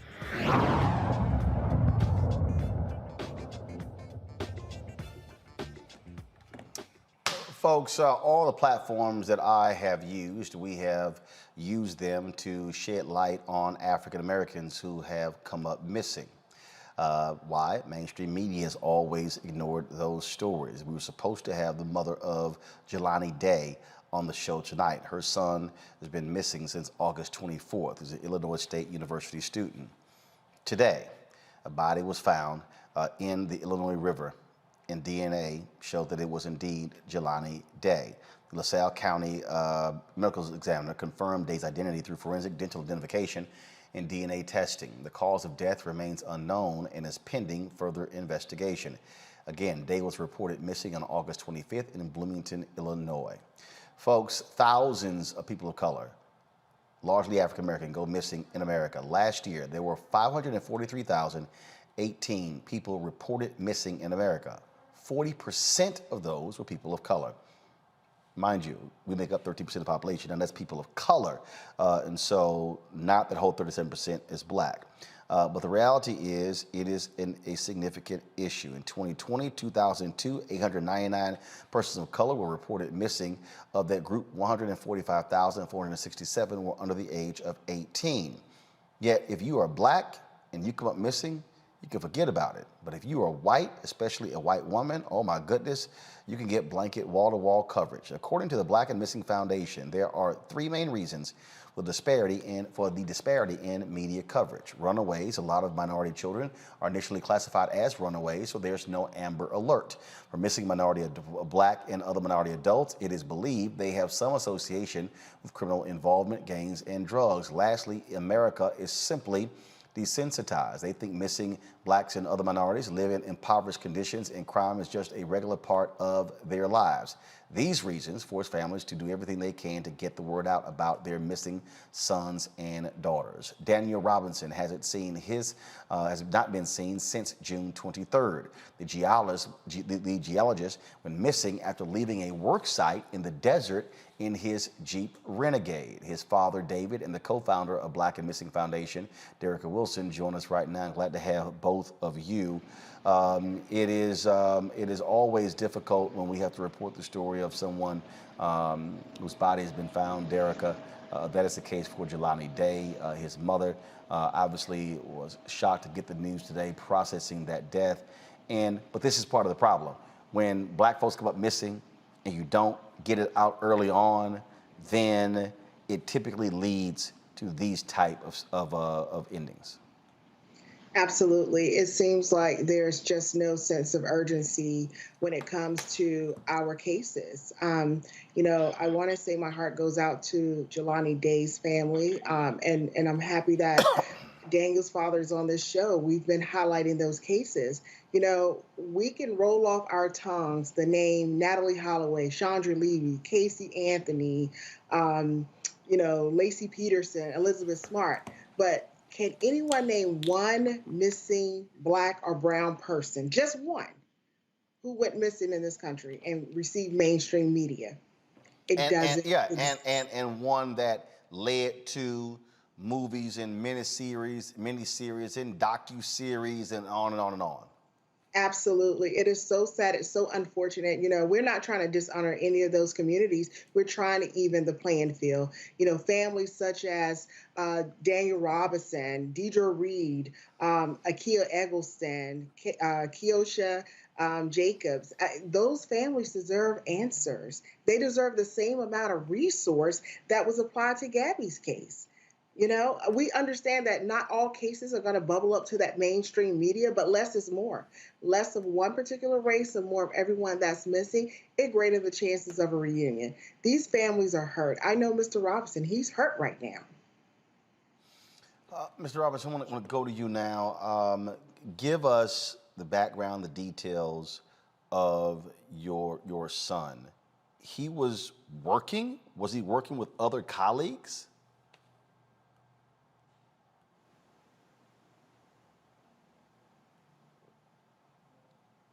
Can you hear? I can hear you now. Yes, go ahead. Give us the backstory of what happened with your son. He was working. Was he working with other colleagues? Did he leave alone or with colleagues? What happened? Well, my son, he works for a company called Matrix New World. Daniel, he's a field geologist for that company. And what he do is he visit well sites. He get assignments. He may visit 2 or 3 in a day. He often meet with one representative from a drilling company who assists him out there at the well site. The morning that my son went missing, he met a gentleman from the company called Weber, and those two are the only folks that was out there at the well site. My son do his collection, and the other gentleman do his job on the well site, well himself. But this morning they didn't get to do the work. From what I understand, the whole story is based on the gentleman, first of all.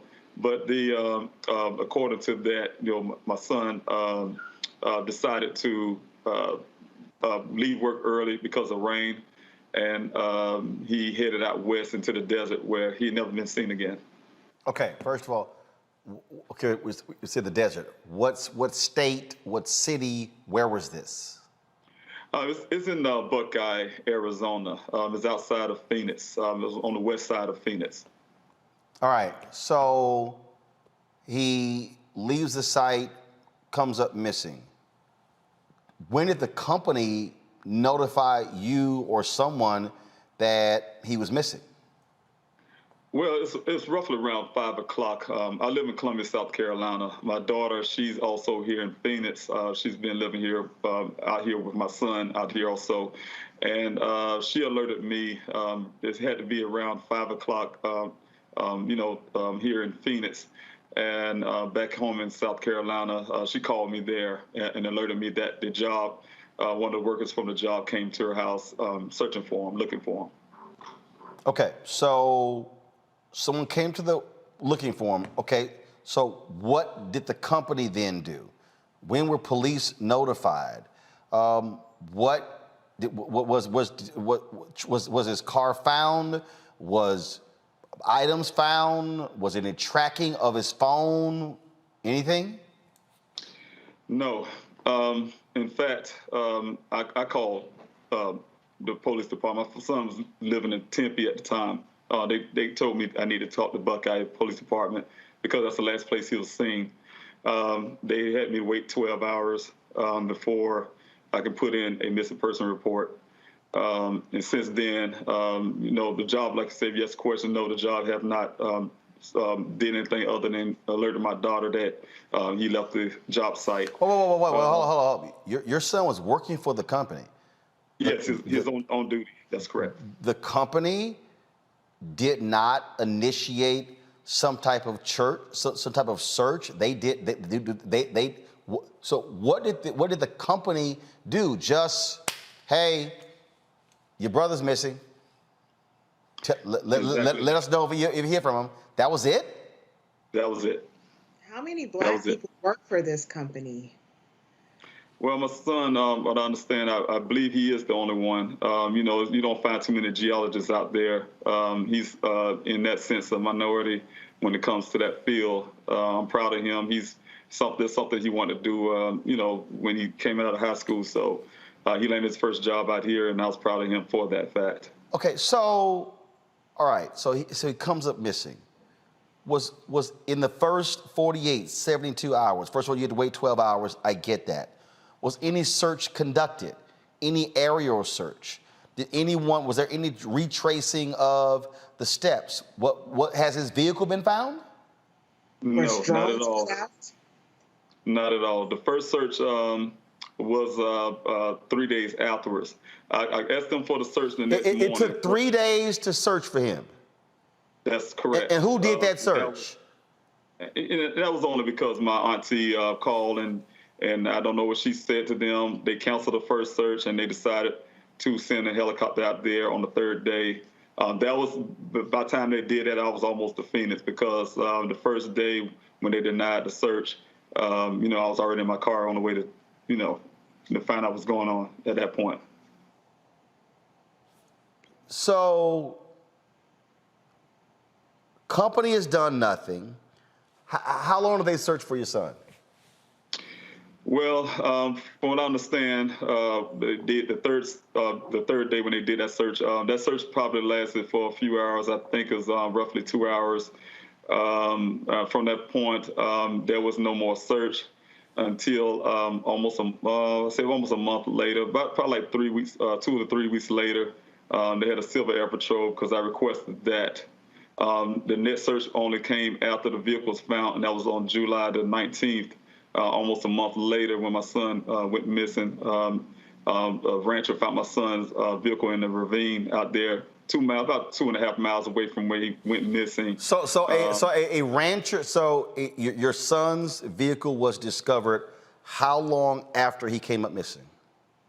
It was on the 19th of July, almost a month, because my son went missing on June the 23rd.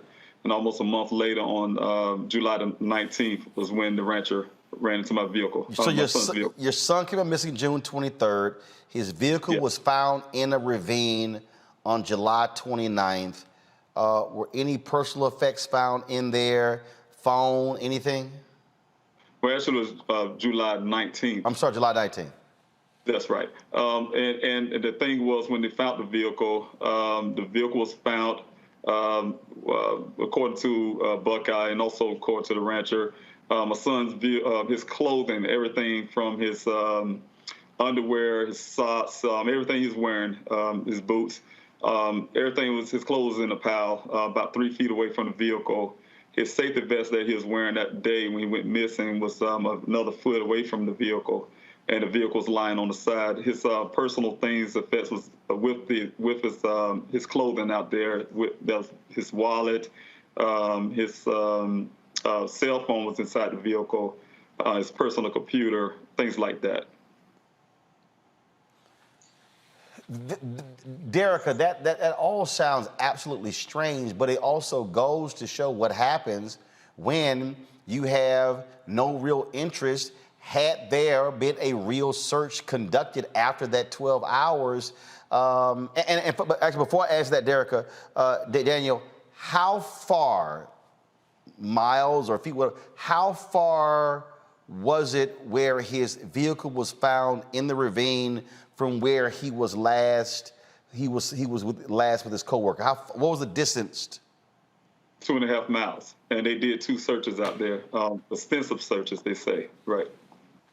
2.5 miles? 2.5 miles. That's so correct. See, Derica, this is the thing that gets me. Clearly, he was able to access the area by vehicle.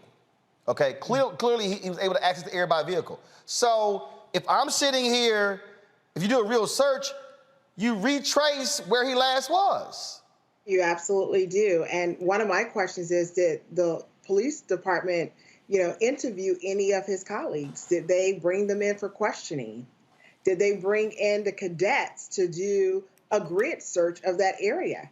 Did they ask for federal FBI resources to help with this case? Did they bring out the drones? Did they bring out the cadaver dogs? Nothing. They spent 2 hours. But in these other cases of people that don't look like us, they're spending from sunup to sundown. Is that what angers you, Daniel, in that if your son was a missing white woman, that this case would have been absolutely treated completely different? Yeah, and because I'm a father who loves my son, when I was on the way up here, I'm a go-getter. So the first thing I was doing is, as soon as I realized these guys from day one wasn't taking it really serious, I had to go find them myself. That's why I started my own search parties, and I've been doing it for 7 weeks straight, out there looking for my son. You also are trying to, I'm correct, hire a private investigator. What are you doing? A GoFundMe, Kickstart? What are you doing to help with that? To ask for help with that? Well, I've been out here, like I said, since June the 26th. From that time, of course, I have a home in South Carolina. I haven't been home since. But, while I'm out here, if I live in the expenses, I had to be out here to get the searches going. I had to be out here to get my private investigator.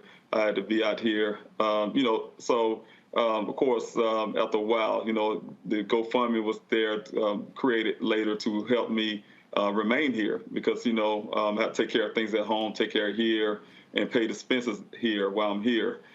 So after the searches of 7 weeks of searches, I'm desperate at this point. I can't get the Buckeye Police Department to move on really doing a serious search and investigation on my son. I was running out of resources. The GoFundMe helped me for a certain point. And then, because of the Gabby thing, my son, what I've been working hard for 3 months, finally came up. People started taking my son's stuff serious, and also to help with the GoFundMe, so now I can stay a lot longer to continue what I was doing. I'm about to open the searches back up again. Well, and Mr. Robinson, we're here to help you as well. We are a resource we're sharing with all of our media contacts, and we will also make a contribution to you. This is absolutely devastating. And, on behalf of the Black and Missing Foundation, our hearts go out to you. No family should have to deal with this. Missing persons is not a Black issue, it's not a white issue, it's an American issue. And we know that this is devastating, just not knowing if Daniel is hurt, if he's being mistreated, if he's hungry, if he's going to walk through the front door. And that's how all these families feel. And that's why we have to make this a priority. All people who are missing deserve that equality.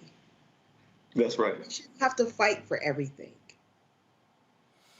Mr. Robinson, if you could get us that GoFundMe information, we'll also share with my 3 million social media followers, and we'll share it on the show as well. Yes, sir. I really appreciate that. Thank you.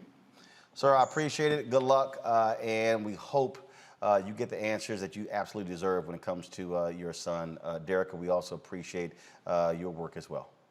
Thank you. Thank you. Thanks for having me on. Go to my panel, Greg, Reese, and Faraji. Reese, I tell you, again, what is tripping me out is to see white folks in mainstream media write stories about the disparity over the attention when I'm going, the same white editor, the same white news director, the one who's assigning the stories is the one who's determining when the white woman gets coverage and everybody else don't. Yeah, I mean, and what's crazy here is, it seems like in order for Black stories to get attention, they have to be, a more acceptable and a more upstanding Black citizen. I mean, forget about a runaway, Black person being being covered. But in this case, we have in the case of Daniel Robinson, and my heart goes out to his father. He's so brave for, taking it upon himself and doing these search parties and really fighting to bring his son back home. And I hope and pray that he does return home and they find him alive and well. But he was a geologist. He was a college student. And so he fits the profile in theory of the kind of Black person that would normally, if this person were white, would have immediately received this kind of national attention. So it's awful how these kinds of things only really come to light when there's that comparison and contrast being made. And I don't think that Black people are at all suggesting that white people that come up missing, like Gabby, the one who really brought about this discussion that we're having about disparities, her going missing was tragic, and her being killed was tragic. And we just want the same amount of attention and concern for Black people that are missing. But look, I got Yahoo up, okay, which was a highly trafficked website. Look, this is the lead story. Warrant for Petito's fiance not related to her death. If I go to, let's see right here. If I go to NewYorkPost.com, and if I go here, boom, arrest warrant issued for Brian Laundrie over Gabby Petito's death.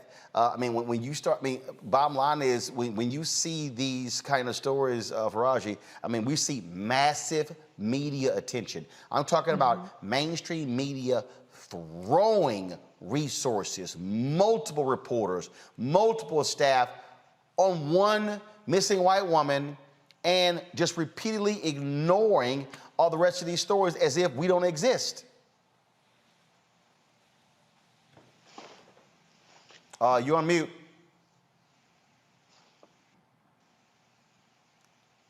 Faraji, you on mute. Guys, what's going on? Can y'all figure it out, Greg Carr? Yeah, Roland, just quickly.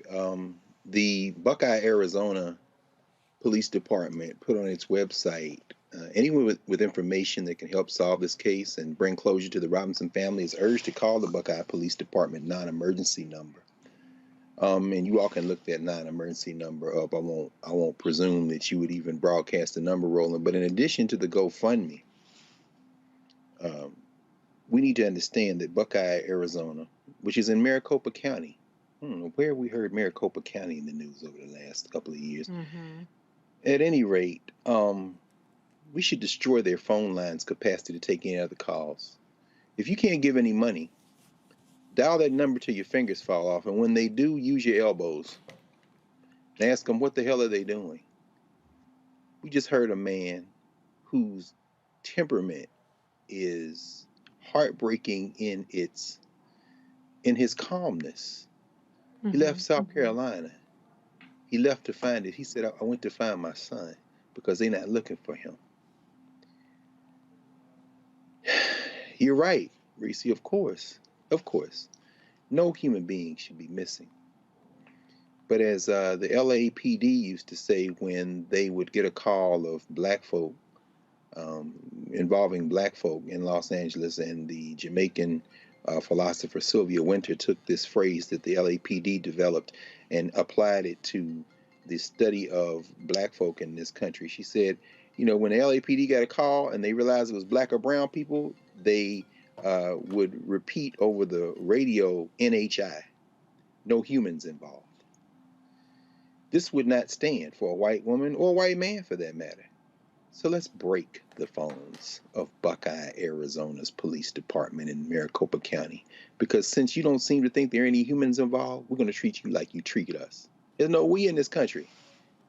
I hope that you find it, brother. Roland, when you asked him that question, brother, and he narrated how they found all of his son's clothes, his underwear, his socks, his personal effects in his clothes, strewn out from that car, and then that 2.5 mile distance between where his last coworker had seen him.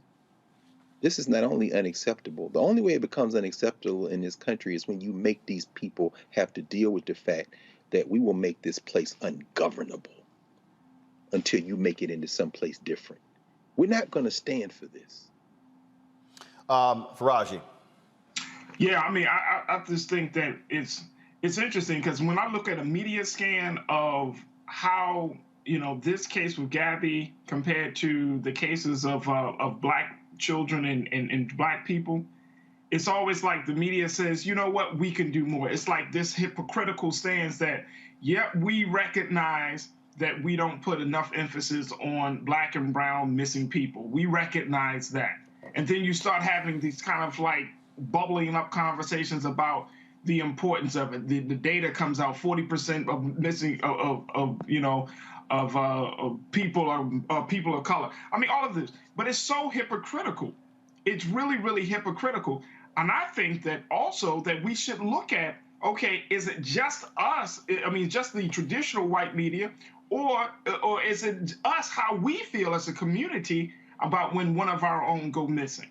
I mean, it's each day in Black America, a child is taken, an adult finds themselves missing in this country, right among black people, and we don't ask the right questions. We just kind of shove in. Oh, okay, they gone for a while, and then bodies end up somewhere, and all of those things. This happens right here in Baltimore.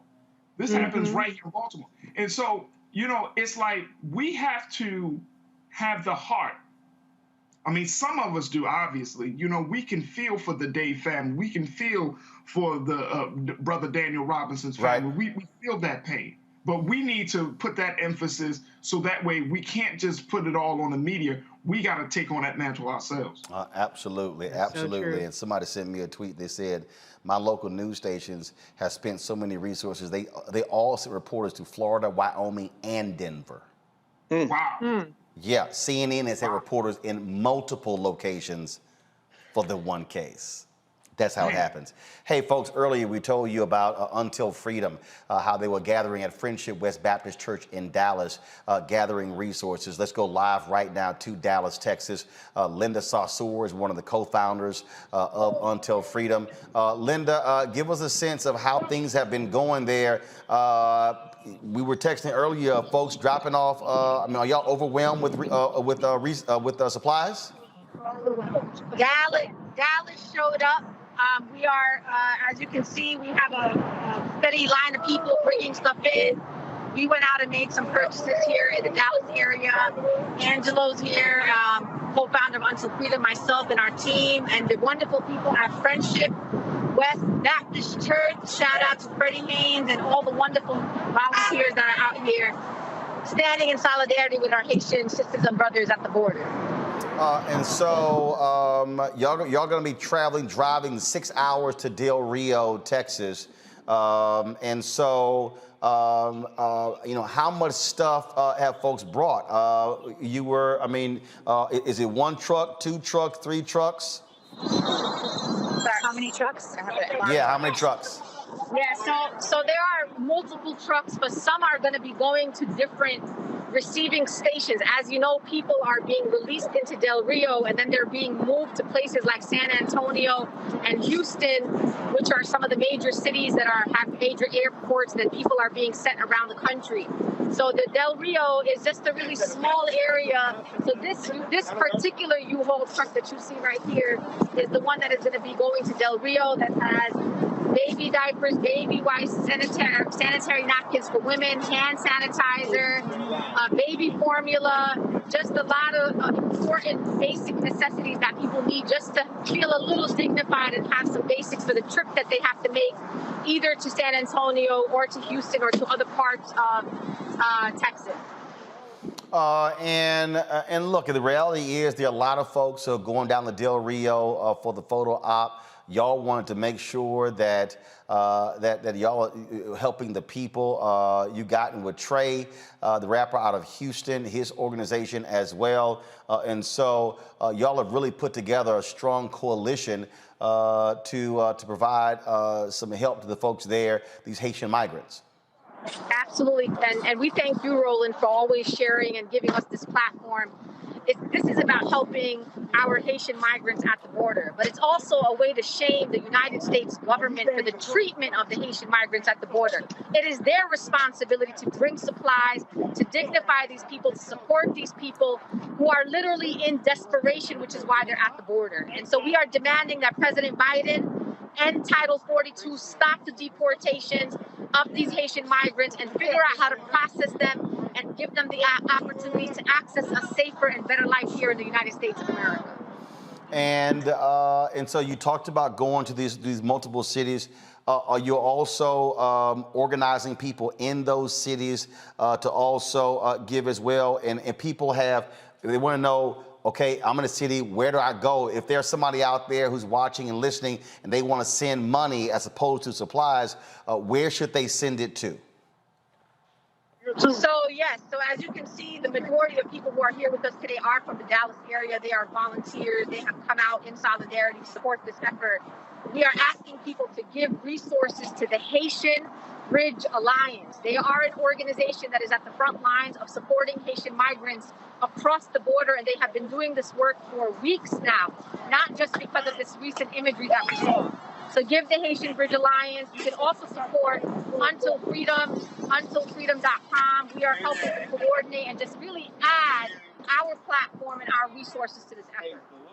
All right then. Linda, I appreciate it. Y'all doing great work. I was communicating with you and Tamika Mallory last night, what y'all were doing. I said, look, we got to get y'all on the show to show what's going on. And again, for whoever has the camera, just give our folks just a shot of the truck there, all the stuff that y'all have, because folks, y'all can see right there, you know, what you see, the supplies, what they're loading in there. And so a big shout out to all the folks at Until Freedom and all the folks at my former church, Friendship West Baptist Church. Thanks a lot. Y'all take care. Safe travels to Del Rio, San Antonio, and Houston, folks. Okay, hold on a sec. Y'all safe travels. I want to get in there. I want to get in there. Say hi. All right, say bye. All right, y'all. Thanks a lot. I appreciate it. Thanks a lot. See, you know, the thing there, Reese, is, again, there are others who are traveling down there for photo ops. They ain't bringing nothing. They ain't helping nobody. It's all about getting attention. That's how you mobilize and organize a community. You know, I'm always talking about on this show how you put the work in and how you mobilize and organize. It's one thing to comment and tweet and post on Facebook and Instagram and TikTok, but what Until Freedom is doing, they are actually doing the work.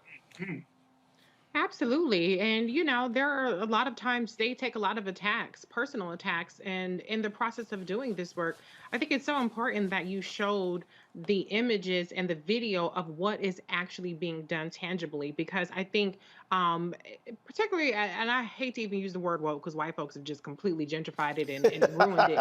But there is a reluctance that some of us might have to send money because there's all these allegations of corruption and all these people don't send money, these people send money, these people this, that, and the other. But showing an organization that is, and you can see tangibly what they're doing and where they're going with it is so helpful, because people need to know that there are people on the ground doing the work. Everybody can't travel down to Del Rio. It's probably not even safe for a lot of people to be going down there. You need people that are really trained in this kind of this kind of action, to take that kind of direct action. But there are ways that we can contribute, whether it's financially or whether it's going down there and volunteering and actually donating goods. So what I would encourage you to do is tune out the noise about this personality and that personality and who's doing X, Y, and Z. And the proof is in the pudding. It's all about the action. If you can see the action, then that's what you should be focused on, and how you can be a part of the solution instead of the noise machine. Raji? Yeah, I'm in complete agreement with Reese, and to also add to it, and I want us to make sure that we put out really accurate information. I see a lot of people talking about Cash App in this group or GoFundMe, or you can donate here, Brother Roland. What is, and I want to get your take on this. What is the best way people can give money or to send supplies? And considering Del Rio is being secured by federal and state authorities, what's the likelihood that those supplies will be able to get to our people? Well, that's why, and when Linda said, they understand that people are not just in Del Rio. And so they're disseminating the supplies in different places. I would dare say to anybody out there, frankly, if you're not in Dallas or Houston or San Antonio, send money. Because here's the deal. If you're going to go to the store and buy some supplies, you're going to be spending money. And so she gave the name of the organization. Control Room, please get me that name of the organization again that she mentioned. But she also Haitian Bridge Alliance. Haitian Bridge Alliance. Y'all get a graphic together and put it on the lower third. Type it in what the website is. Also go to the Until Freedom website. That's what I would do. I would just simply, it would be a matter of resources. That's what I would do. Greg, we talk about this all the time. Why Black-owned media matters. The reality is MSNBC, Fox, and CNN, these networks, they're not going to do that. They're caught up in other sort of stuff. This is why, as your brother said in that promo we're running, our eyeballs need to follow or go where we are. That needs to happen because when we're able to build capacity, when we're able to have not 2,776 watching on YouTube, or right now I think it's 1,400 watching on the Black Star Network app, or Facebook has actually been suppressing our damn live notifications, so our numbers are like 200 and 300 on Facebook. The reality is, when we can build it and have 2 and 3 and 4 and 500,000, that's building capacity. Stories like this, why it matters. Greg, I think you're on mute. I am. I'm sorry. I was on mute that time. As my brother said, you're right, Roland. Bring your eyeballs home. And we all run into people all the time who watch. They may not watch in real time. They go back and watch later. But, not only do we not expect white-facing media and white-stream media to do that, because this is our mainstream, we shouldn't rely on them. As we saw with the case of the brother who at the verge of losing his job as the principal there in Texas. All of a sudden, he was discovered by white stream media at black points of entry, but that's because he was here first and then came back. And in the case of what we just saw, brother, it was so incredibly instructive to see our sister Linda Sarsour, to see those women and men loading that truck. And then when you said, have your camera person pan over to see, and then they all paused and they all got in, and the sister said, I want to get in that picture. Why? Because this is home. I mean, today would have been the 95th birthday of John Coltrane. What we saw was, to borrow from his famous recording, the title, A Love Supreme. Yesterday was Jeremiah Wright's 80th birthday. Baba J, happy birthday, brother. And of course, Freddie Haynes is one of his spiritual sons. When the white media tried to crucify Jeremiah Wright, when he said, if this is what America's about, then God blank America, He wasn't talking about the people. He was talking about any system that would put people in that kind of crisis. So finally, looking at that, brother, you know, I think about the great Paul Robeson, who made a recording before they took his passport, he and his wife, before they accused him of being enemies of the state, before they tried to break Paul Robeson, before Paul Robeson spent the last 10 years of his life convalescing at his sister's house in Philly. He was one of the greatest recording artists, most popular recording artists in the world, great film star and all that, and an alpha, but you know, he had good sense to choose that early. But when he recorded that song, The House I Live In, he starts with, what is America to me? A name, a map of a flag I see, a certain word, democracy. What is America to me? But what we just saw is what it is. He said, it's the house I live in. My neighbors, white and black. He said, the church, the school, the clubhouse, the million lights I see, but especially the people. So when I say there is no we, there ain't no we. There's the people, and it starts locally. So if y'all want to do something, and you think there's an America beyond the people who do things like we just saw, if you don't have any money to give, pick up the phone again, call the White House, ask Joe Biden's administration why they're appealing the court decision that said you got to stop not letting people in and blaming COVID. Call the Biden administration at the places that Sister Sarsour just let us understand. If they're going to let them in the country, they're going to fly them to places and give them a notice to appear. You need to bang on the Senate, bang on the Congress, bang on the Biden administration, and ask them, what is your policy toward Haitians? What is your policy toward black people? Are you going to let those people stay here? And then, Roland, I don't know where Kristen Clark is in this or where our sister Vanita Gupta is, but we need to find out what the Department of Justice, what their interface is with this Biden administration policy of continuing the Trump administration policy. If you ain't got no money, get involved in the political process. But that's why Black Star is here, brother. Yes, sir. Mm-hmm. Indeed. Folks, we're not done. We're not done. First of all, I'm done with the panel. We're not done. First of all, I had a conversation the other night on Clubhouse where I was talking about holding these companies accountable in the wake of death of George Floyd. All these billions, they promised $30 to $50 billion. All these companies talking about how they're going to support black-owned media. They ain't spending the money. I've been calling folks out. And so I had a conversation on Clubhouse. It was interesting because folks were like, oh, why you on Clubhouse? Well, actually, I had a conversation on Clubhouse to tell people we're going to have part 2 on Fanbase. Black-owned app launched by Isaac Hayes III. I'm one of the folks who part of the crowd fund, which he got $3.5 million through crowdfunding to further develop the app.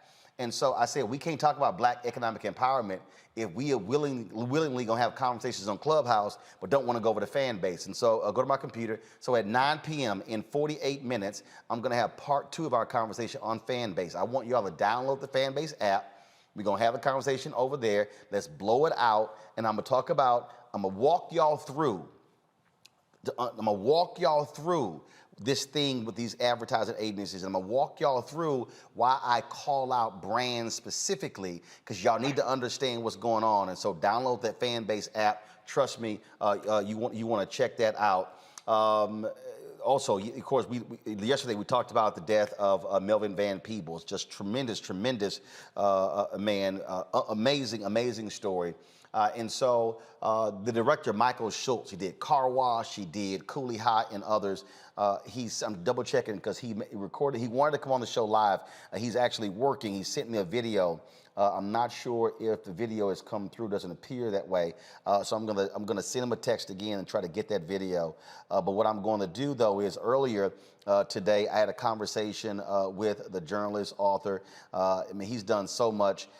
He's done so much in the business, and that is Nelson George. And he had some amazing things to say, y'all, about Melvin Van Peebles, some jewels that actually just blew me away. And I wanted y'all to actually hear that. Here's my conversation with Nelson George. Nelson George, always glad to have you on Roland Martin Unfiltered, my brother. Good to be here, man. Good to be here. Sad to be talking about what we're going to talk about, though. Indeed. Melvin Van Peebles lived an extraordinary life, passed away at the age of 89. And I came across a video on YouTube of this unbelievable conversation with Gordon Parks, Melvin Van Peebles, and Ossie Davis, and you participated in that.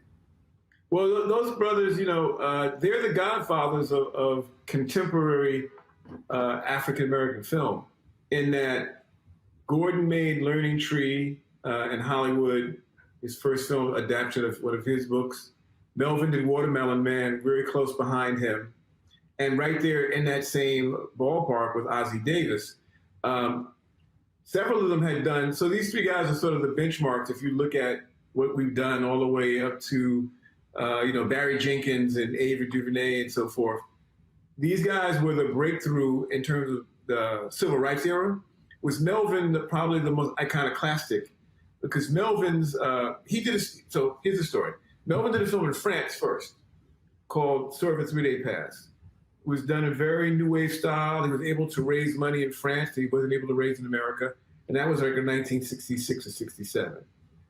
He was seen by Hollywood. He made a Hollywood movie called Watermelon Man with Godfrey Cambridge. But he realized that the statement he wanted to make could not be made in Hollywood. And he made a movie called Sweet Sweetback's Badass Song about a male hustler who sees a man being beaten, shoots 2 cops, and goes on the run. And that was a revolutionary film in that the black character was not a clean-cut Sidney Poitier character. He was from the underclass. He shot police. He didn't just, yell at them. And he escaped. He escapes to Mexico at the end of the film. It was a film that the Panthers embraced, the film that black people embraced. And it set a new template for a black action hero that then leads into the whole blaxploitation era. So that one film alone was revolutionary. Now here's what's interesting here, because the New York Post, and I've been highly critical of, and I've been blasting them. They have a headline that included blaxploitation in it, but he was a critic of that. Oh, yeah, and it's interesting that they're trying to link him as if he was their headline was literally he was a black exploitation director. No, he wasn't. No. What happened is that his film situates a black hero attacking the establishment in an anti-establishment frame. The blaxploitation movies were usually adaptations of detective novels, or they had pimps. They were all very conventional. They were never as transgressive as Sweetback was. So they took elements of Melvin's success because they knew to the black audience that was craving this and made a formula. But I also want to point out to you that Melvin wasn't just a movie maker. Right. So Sweetback comes out in 1971. In 1972, he takes a lot of the money he made from Sweetback. He has not one, but 2 plays on Broadway. Ain't Supposed to Die a Natural Death and Don't Play Is Cheap. Unprecedented. He had 2 plays on Broadway at the same time. Plays that he wrote, directed, and raised a lot of the money for. He also helped trailblaze marketing in terms of Broadway because he went out and was able to get black church groups to come out and see the plays and targeted them at a time when that wasn't done on Broadway. So the other part of that I should mention when I talk about these 2 plays is that one of them is a musical, that all during this time, Melvin is also a recording artist. He made a number of recordings throughout his career, many of which ended up into soundtracks to different movies and different plays. So the brother was a film director. He was a playwright. He was a music composer, and he wrote books way before he even made movies. One of his first books was done back in the late 60s, or maybe early 60s, when he was a cable car conductor in San Francisco. He wrote a book about being a cable car conductor. So this was a man who lived an extraordinarily diverse creative life. So Sweetback is the big bang, if you will, but there are so many works. I was watching Melvin perform at nightclubs in New York 10 years ago. He was still doing club dates where he sang, had a little band behind him, and was incredibly, so he lived a super vital creative life. And what you unpack there, and then of course, my goodness, he decides to, what the hell, I'm going to trade stocks on Wall Street. And so here was someone who said, you know what? The fences or the boxes that you want to put me in, no more boxes. I'm not going to do it. You're not going to put me in that box. And if I want to go here, I'm going to go here. If I want to do this, I can want to do this. And I think there's a lesson in that for so many people who are told, you know what, just do this. And I identify with it because as a one launching my own independent company and show and the frustration I always had when I worked in mainstream media, but also when I worked in Black media, was the limitation. No, we just want you to do this. And I'm like, no, but my talents are all over. Why? I want to be able to use all of these gifts. Yes. That to me was so powerful. And the true lesson to learn from a Melvin Van Peebles, a Gordon Parks. Yeah, I mean, Melvin, I got to know Melvin pretty well over the years. And he was always about be yourself, follow your vision. First time I met Melvin, I was a college student in 1978, I think. I went to interview him for a magazine. And I walked in, brother had on, he was sitting in a wheelchair in the middle of his office, had no shoes on, no shirt, but had trousers on, suspenders, a hat, was smoking a cigar. And I was like, wow, that's unconventional. And that's how he lived his life. He never tried to fit in. He made himself be who he was. He totally was a free spirit. I'll tell you something interesting about Melvin. I found out yesterday. So I have an agent at CAA who was friends with Melvin. He says that when he joined CAA in early 90s, Melvin negotiated his contract. I said, are you kidding me? He said, no, Melvin knew money. Melvin knew money. And so this is a white guy. He trusted Melvin to negotiate his agent deal with Creative Artists Agency, the biggest creative artist agency, talent agency in the world, because he respected Melvin's business acumen. So that just gives you one idea of how diverse and how learned he was in so many different areas. And whenever this happens, a lot of folks like, oh my God, I'm so sorry to hear that.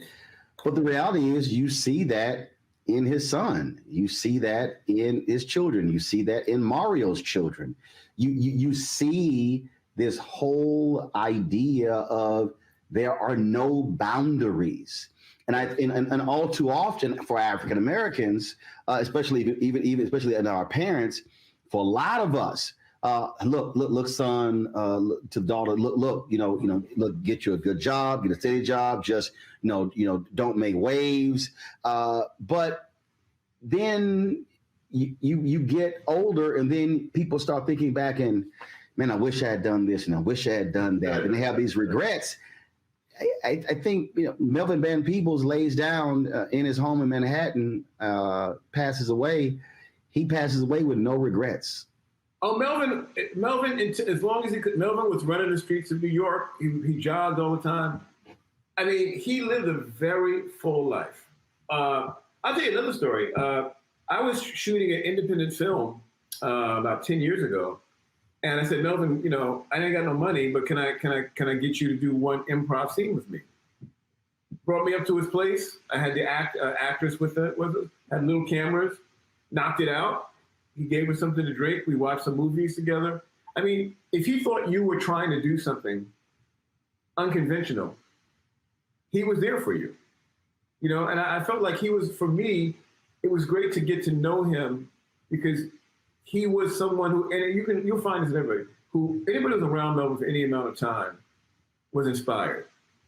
Inspired because he wasn't conventional. He didn't fit any of the boxes of open mobility.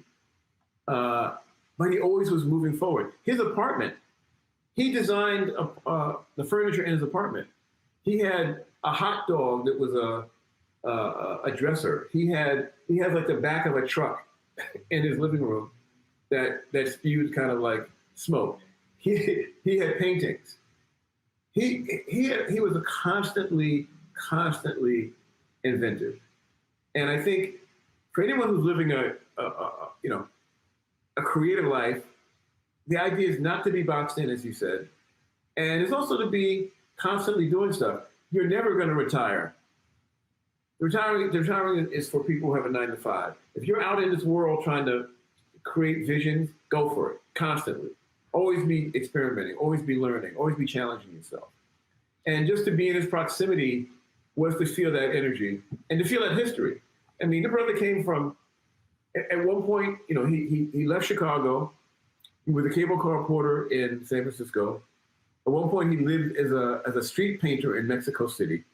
He went to Paris. He lived in Amsterdam and went to school in Amsterdam, and then went to Paris, where he sort of began his life as a writer and ultimately a filmmaker.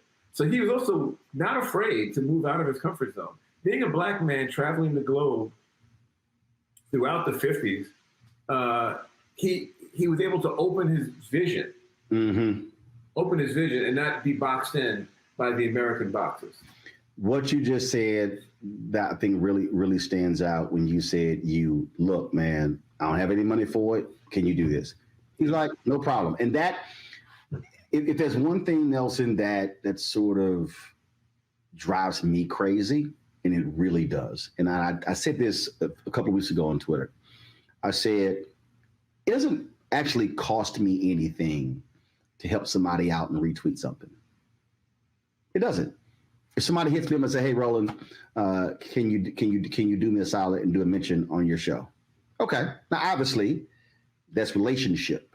Sure. Because you also know that person and who they are and what they do. But this is someone who, like you said, if I see somebody who's trying to do something, man, I'm gonna go ahead and help you. That is in many ways is uncommon. That's not common. It's uncommon for folks to do that. And I think a lot of people, when we talk to elders who've become ancestors, it's amazing how that is a consistent theme when we talk about many of those ancestors. Oh, listen, I'm working on a documentary right now about Willie Mays. Willie Mays is 90 years old. And the key phrase in Willie's life is take care. He says, so-and-so took care of me. I took care of blah, blah, blah. In other words, he was mentored by older black ball players. And then he became a mentor to a younger black ball player. Because he felt that was part of what you did. I feel like that's an important part of Melvin's DNA, and perhaps that whole generation of people who came up during the Depression. You know, these are Depression babies. And so no one had anything when they first came up. So if you had something, you gave someone, a shirt. You let someone use your pants because there was no money, and all you had was each other. And so he had a very strong sense of community. A lot of folks have known Melvin for years. There's so many young now middle-aged filmmakers who were young filmmakers who gravitated around him and sat and listened to him. He wasn't someone who gave inspirational speeches. His life was inspirational. You know what I mean? How he lived was inspirational. Now, I started smoking cigars because of Melvin. Well, as somebody who's allergic to cigars, I'll pass on that one. Okay. But I'll grab. I'll do all the other stuff that he did. As you said, man, an extraordinary life. I've had opportunity because I was literally just in LA a few weeks ago where I interviewed Mario for this one-on-one series that I'm going to be launching on my OTT network, Black Star Network. And we were able to use some stuff in the tribute last night as he talked about his dad and some life lessons and things along those lines. And the reality is what he did in his life, he certainly passed on to his children. And at the whole point, what you said about Willie Mays, take care. Mario is passing on to his children. And hopefully that's what other people will learn, that it doesn't make sense to have all of this knowledge and expertise that is just sitting in your head. Share it, bless it with some other folk, and give them a sense of what freedom is like, what free expression is like, and what independence is like. Yes, absolutely. Because Melvin was the ultimate independent. He made films, he wrote books, he made plays, he made records. He made them and then figured out how to get them out. And that's what he did his whole life. And he stayed one of the most idiosyncratic and interesting artists in American history. And of course, I'm 52, be 53 in November. You are in the same area, same age, and we sit here and go, damn, we got more work to do, all the stuff that brother did. Absolutely. I said that to my fiance last night. Like, wow, I thought I was working. I ain't working hard enough. There you go. Nelson, always good to see you, my brother. Thank you for having me. You take care. Take care. That is it for us, folks, on Roland Martin Unfiltered here on the Black Star Network. Don't forget to download the Black Star Network app on all available platforms. iPhone, Android phone, Apple TV, Android TV, Roku, Amazon Fire Stick, Xbox Smart TV. Also, be sure to join our Bring the Funk fan club. You can give to us via, and our goal is to get 20,000 of our fans, giving about average of $50 each. $4.19 a month, 13 cents a day for compelling content you're not going to find anywhere else. Cash App is $RM Unfiltered. PayPal is R Martin Unfiltered. Venmo is RM Unfiltered. Zelle is Roland@RolandSMartin.com. Roland@RolandMartinUnfiltered.com. Folks, that's it. I'll see you guys tomorrow right here on Roland Martin Unfiltered on the Black Star Network. I'll see y'all on Fanbase in less than 30 minutes. Holla!